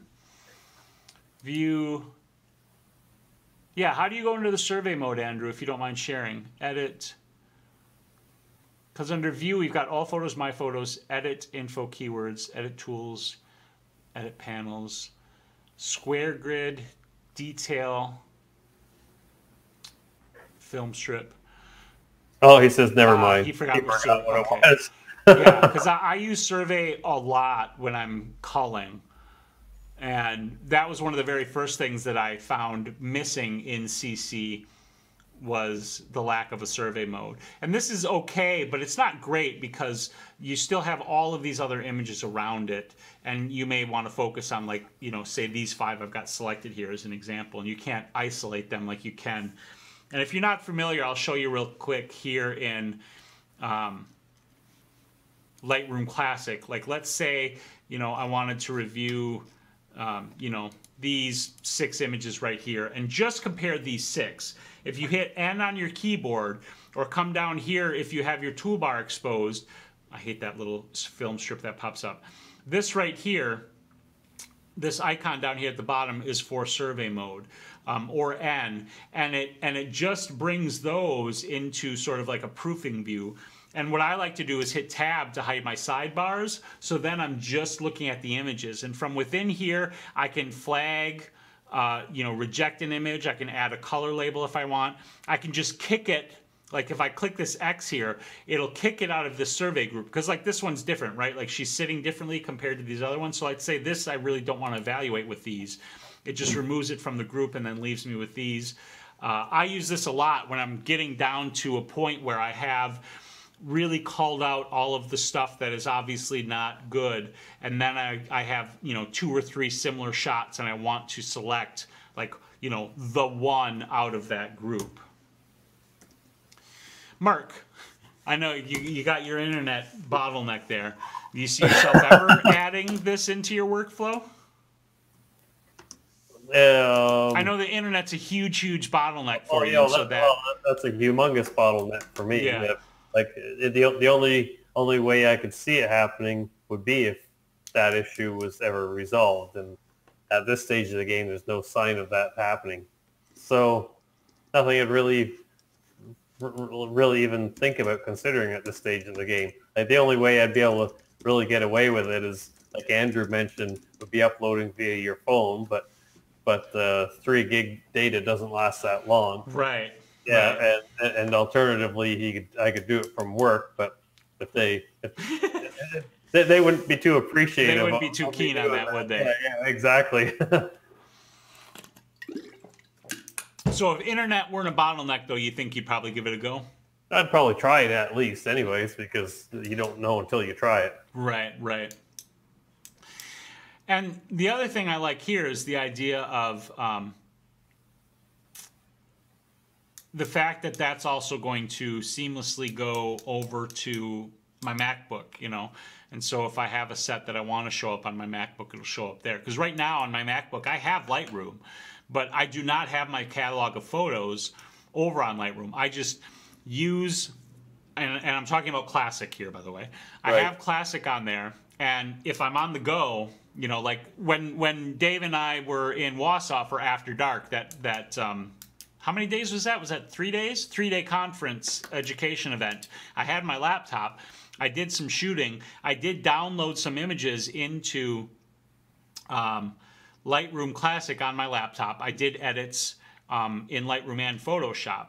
And then, in fact, I don't even know if I did that. I think I did. I should look and see if I have transferred them over to this computer yet. But what I do when I do that is I actually, yeah, I did bring them over here. I then will export that set of images off of out of Lightroom Classic on my MacBook as a catalog, and then merge that catalog into Lightroom Classic on my main workstation here, so that they're in this catalog with all of my other images. All right, so here's a question: if you've got two, not the tablets or anything like that, but if you actually have two computers you're working on, say your Mac and your PC, and you imported the files using the Creative Cloud version, that'd be fine. You'd be able to access them from either computer. But if you went on to the Mac and moved them basically to the local drive and then start doing editing there, then you wouldn't be able to access them on the other computer because it'd only be on that one drive then. Say that again? I'm sorry. Because they're on the one, so yeah, say that one more time, the last bit. So you'd be able to access everything that was on the cloud version.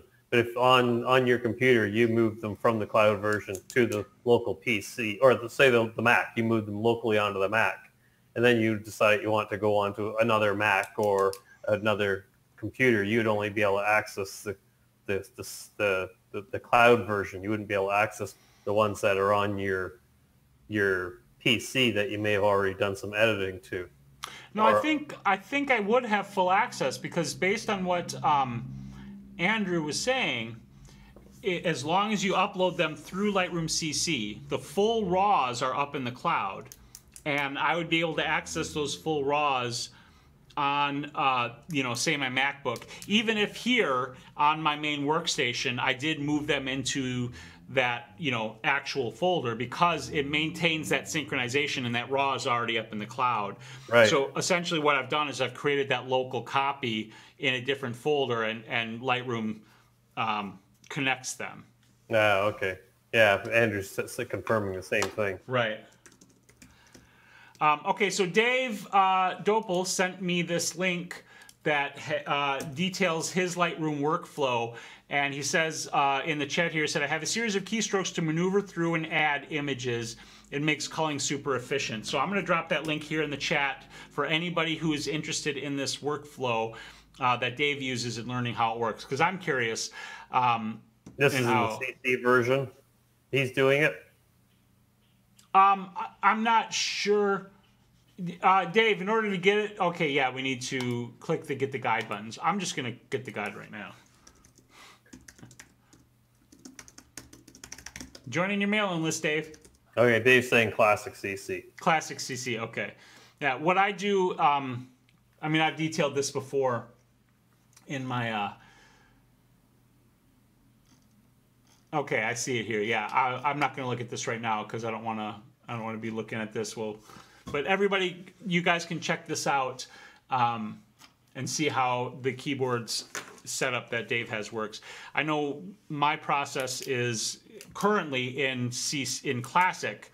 I download them into a single folder. I organize them into their destination folders, and then I'll go through and I'll call using the flags like I talked about earlier. Reject, reject, reject, reject. When I get down to you know, the point where I'm at images that I know I want to edit, I start marking those with the red label because those stand out and make it easy for me to find the ones I want to edit. I guess I should have made this a Lightroom night. But hey, anything goes. That's what we said, and that's what it was. And somebody said something earlier. I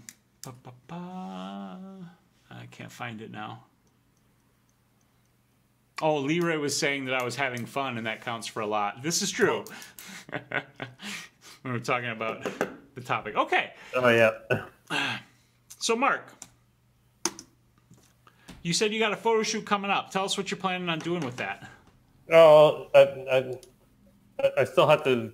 Basically, all we really have planned is that we want to get together. Basically, my thinking is if she can find some vintage clothes or something along that lines, is do some sort of a shoot like with my old box camera, basically using it as a prop. I wouldn't be shooting with that, but use that or a couple of my other old cameras and sort of do some sort of a retro style shoot. So that's kind of what I'm thinking, but I don't know for sure she has any outfits that would suit the theme. So I'm waiting to hear back from her. Okay. That's where I stand right now. But I obviously have a few cameras, and I even have an old video camera that's kind of old and retro looking. Is it like that old and retro, or is it like not quite that old and retro, but it has an old wood grain handle. If you hold on a second, I'll go grab it. Okay. I think my mic line is big enough. Okay. Dave's off to a baseball game. Thanks for hopping in, Dave, and sharing your insights on this. I appreciate it, and enjoy the game. And again, Andrew, I just want to say thanks for hopping in here tonight too and sharing your insights and helping me better understand the sync capabilities of this Lightroom CC and Lightroom Classic setup. Like I said earlier, I'm convinced, and I'm gonna give it a go and try working it into my workflow. Yeah. So this is the old video camera that I have. Nice. Yeah, that thing's honking. I love it. Yeah, it doesn't actually work, like the wires are cut off here, but it's still kind of cool looking anyway. So yeah, you like some sort of a cool looking. Yeah, that's a great prop. You even got like the old wood grain handle on it and the whole 9 yards. So that's pretty sweet. Yep. So that's kind of what I'm thinking. And if she doesn't, then I'll use my cowboy hat for something. yeah, there you go. Yep. Oh, Sandy says white linen dress in a flower field with the vintage camera. I love that idea. Well, there you go. I like it. Andrew's got to head out. Thanks for hanging out, Andrew. Certainly appreciate it. Yep, definitely. So we have Omar, who just joined the chat, says, I'm a beginner. Do you have any advice? All kinds of advice. Yeah, there's a lot of advice. Like my bottom line advice, first of all, Omar, if you have any kind of question that's more specific, please feel free to ask. Yeah, absolutely. Mark, why don't you start first by sharing some of your basic advice for a beginner, and then I'll share my ideas. And if anybody else has advice that you'd like to share with Omar, please go ahead and share it in the chat.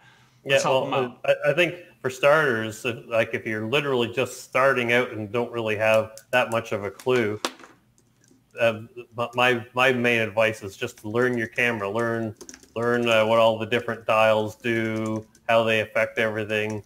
For starters, when you first start taking pictures, don't be afraid to use auto mode till you kind of get a feel for how the camera works and the properties of it and how everything works with each other. And then once you sort of start getting a feel for how things work, then start experimenting with some of the other modes and so forth. Probably, again, if you're new and you don't have any real good editing software or any editing software, if you want to shoot RAW, you can, but I'd also suggest shooting JPEG, so RAW plus JPEG. So therefore, if you don't have any way to edit your RAW photos, you still have access to the images, or for that matter, if you starting out, you don't even necessarily have to shoot RAW, but it's a nice option if further down the road you get into doing more serious editing, you can always go back to those old RAW files and edit them. So that's really some real basic advice is is just get out there and shoot, and then once you shot a bunch, shoot some more, and just get the feel for how things work, and build off of that. And probably my number one thing that I would say to concentrate on while you're first learning, like learn the basics of the camera, how everything works, but the main thing I would concentrate on before learning all the different modes in the camera is start with the basics and learn about composition, how the basic rules of composition work, and start building off of that, and then you can slowly build everything together to come up with an eventual style for you. Okay, I 100% concur with everything you just said, Mark. Like, I wouldn't add much at all to that. Honestly, I wouldn't really add anything. I would just reemphasize everything you said and doubly add the most important thing, like you said, is to shoot as much as you can.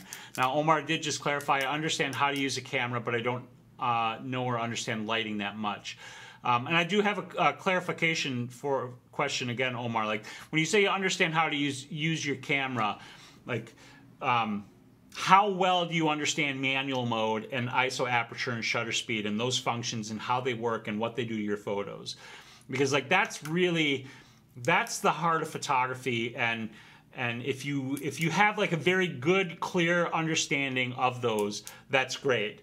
But if you like kind of know how they work, but you're not, like really solidly grasping them, then absolutely what Mark said is super important. And those are the key things that I would focus on: understanding and learning how ISO, aperture, and shutter speed work, because everything in photography is built on those three settings.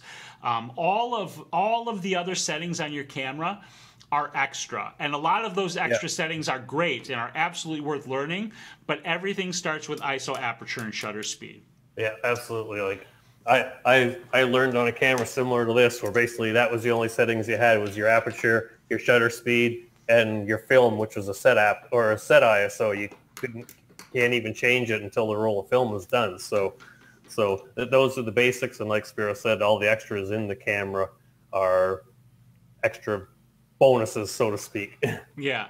And secondarily, so depending on how well you understand those functions and those concepts, I have this playlist right here of videos that will help you better understand ISO, aperture, and shutter speed and how they work. I just put that link in the chat. So Omar, you and anybody else who feels the need to review that kind of stuff, I would highly recommend checking that out.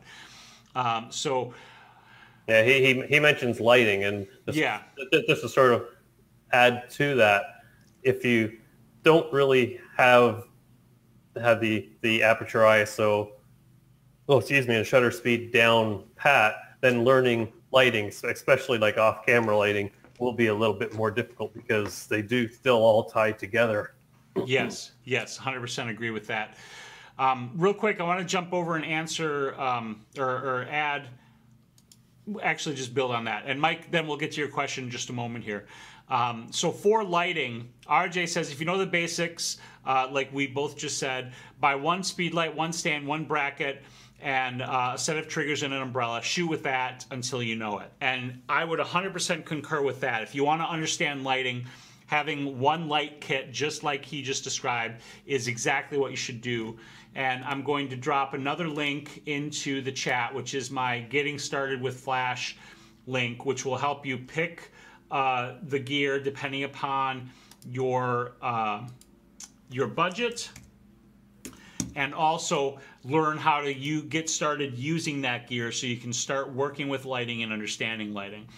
Yeah, a lot of mistakes that people make is that they'll buy multiple flashes and try to get it all working at the same time and get frustrated because they can't get it all to work. But like RJ said and Spyros said, one light gets you started. Build off of that once you get a feel for how that works. 100% agree. And like I said, just drop that link in. You can check out those videos, and that will help you get started with lighting.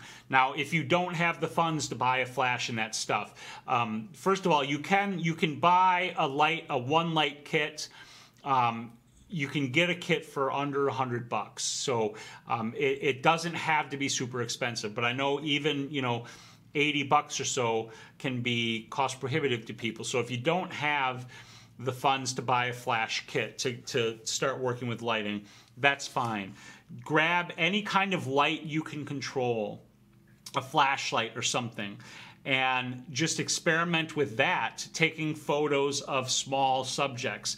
A great way to start experimenting and learning about lighting is to set up like an egg on a table, or a ball, a golf ball, a baseball, whatever, a sphere of some sort, and set it up on a table. Turn off all of the lights in the space that you're in, and then just take your flashlight and move it and shine it on the subject, moving it all around. Because as you move the light closer and further away, in this direction and that direction, behind, above, whatever, you're going to see how the position of the light and how close or how far away that light is changes how it looks on the thing that you're looking at. And because it'll be a flashlight and always on light, you can literally see the results as it's happening right in front of you. And that'll help you start to get a feel for what a position and a distance and a size or whatever else you might experiment with does to the lighting in an image. So then when you try to approach photographing an image and making it look a particular way, you'll have this sort of bank in your head of reference that says, oh, I want the shadows to look like this and the lighting to look like this. I need to put the light here and do this to it, whatever it might be, to achieve that look. So that's what I would recommend. Whether or not you have the budget to buy a flash, start with that. Grab a flashlight of some kind. You can even use your phone LED, your mobile LED, and just shine it all on a ball or something in a dark room and see what that does to the subject. Yeah, if you're doing some shooting outdoors, and again, if you can't afford a flash, a cheap alternative for playing around with is like a 5-in-1 reflector. Yep. I think that's something that most photographers or any photographer should have, because they're quite cheap, and they serve multiple purposes. They can act, depending on the one you get, but you can get like they can act like a scrim, which basically will soften the light if you kind of use it to block between, say, the sun and your subject. It'll soften the light. Alternatively, they typically will have a white, a silver, and a gold reflector, and you can use that to bounce light back onto your person if you have them in the shade and you want to get a little bit more light into some of the shadows on their face. And then alternatively, they will often have like a black side as well too, so it'll help for cutting out light, so you can sort of again play with that to see how that works for removing light from a subject or absorbing some of the light to add a little bit of drama possibly to a shot you're trying to achieve. Yes, 100% agree. Now, it is a little bit after 8, but we had one last question from Mike, and I want to get to that. Mike asked, got to find it now, what we think about rotating your memory cards and getting new cards after a few years. And before we share our thoughts, Rick said that he doesn't feel there's a real need for it. For example, compact flash cards are good for around 8 to 10 years. And a lot will have to do with the volume of photos you take as well, too. Yeah. I would say this. If you are shooting casually as a hobby, as just for yourself, basically. A hobbyist. A hobbyist, essentially. I don't think it will be necessary for you to like buy brand new cards every 2 years.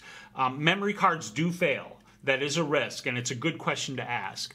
It is imperative that whether or not you rotate them on a yearly or couple year basis, that you always have backup, right? So like you're not out and you only have one card and that's the only card that you use, right? Because if you're out as a hobbyist or whatever and you've only got one SD card and you start shooting and that card goes bad, you can't shoot anymore.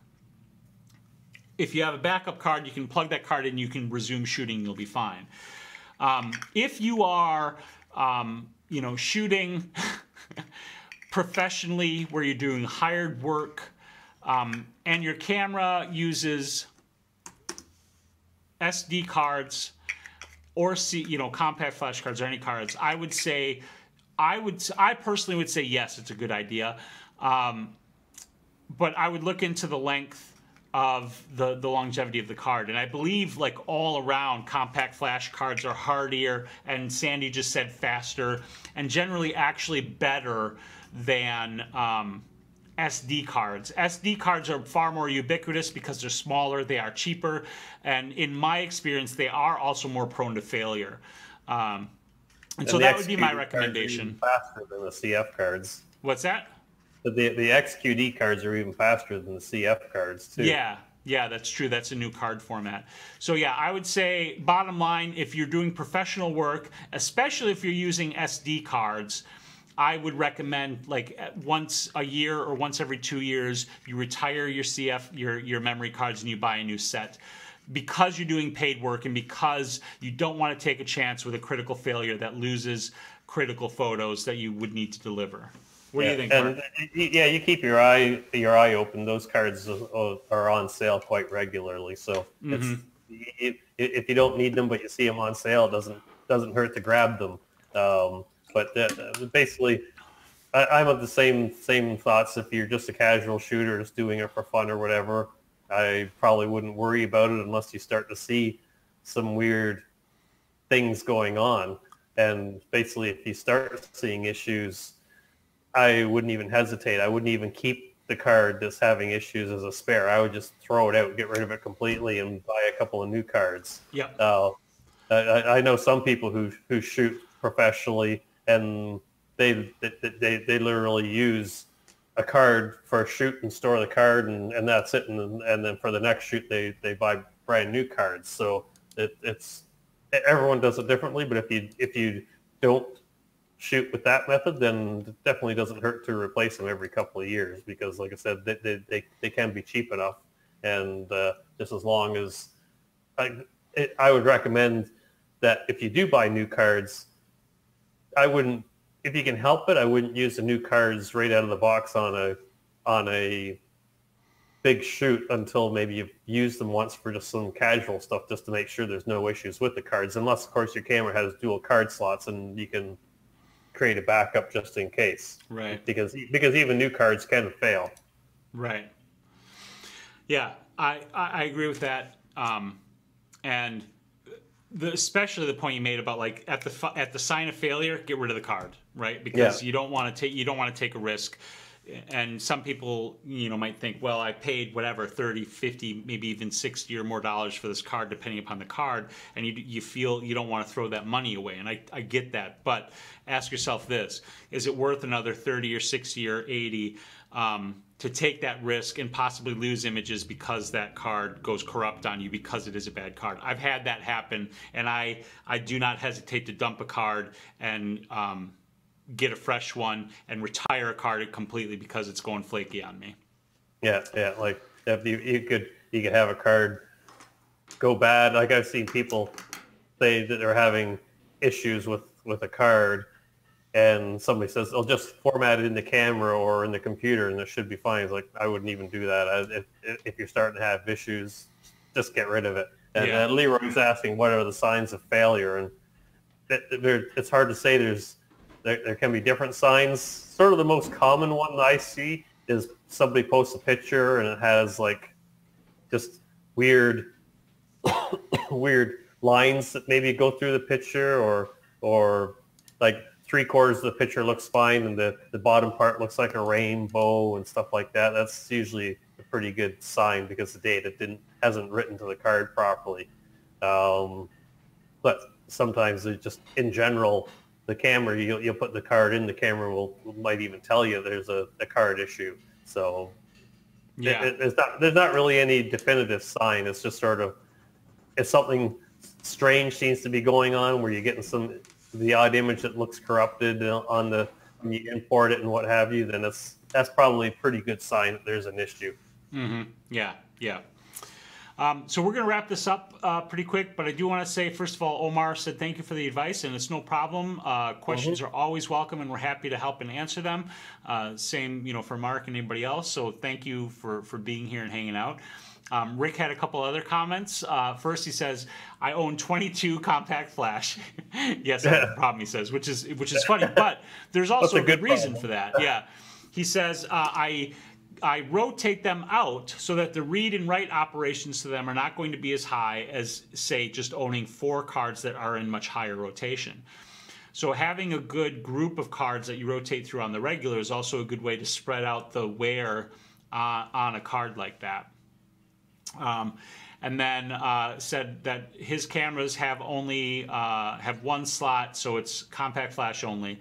And he says so far the SanDisk have been rock solid for him.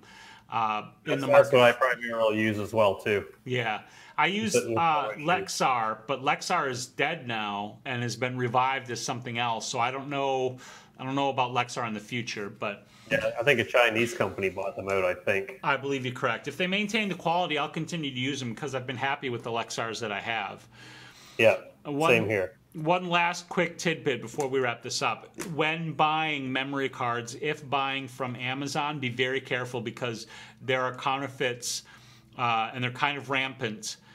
So if it looks like it's a too good to be true deal, it's entirely possible you're getting a counterfeit card that may not be very good. If you want to be absolutely 100% sure, buy your memory cards from a reputable dealer like Adorama or B&H Photo or your local camera shop, whatever that shop might be. Yep, totally agree. Yeah, you said Amazon, eBay's the same thing. Yeah, eBay's the same thing. So on that note, thank you so much, everybody, for joining us. We appreciate you spending your time with us and allowing us to share our knowledge and experiences with you and watch me learn how to use Lightroom's new sync features. Fun times. I'm glad everybody was here. We love you guys. We'll be back next week. And make sure you do the most important thing, which is get out there, take some damn photos, because if you're not doing that, then what the hell are you doing? Yeah. Good night, exactly. everybody. Night. I got to find the buttons. Oh, okay, this is it. Bye.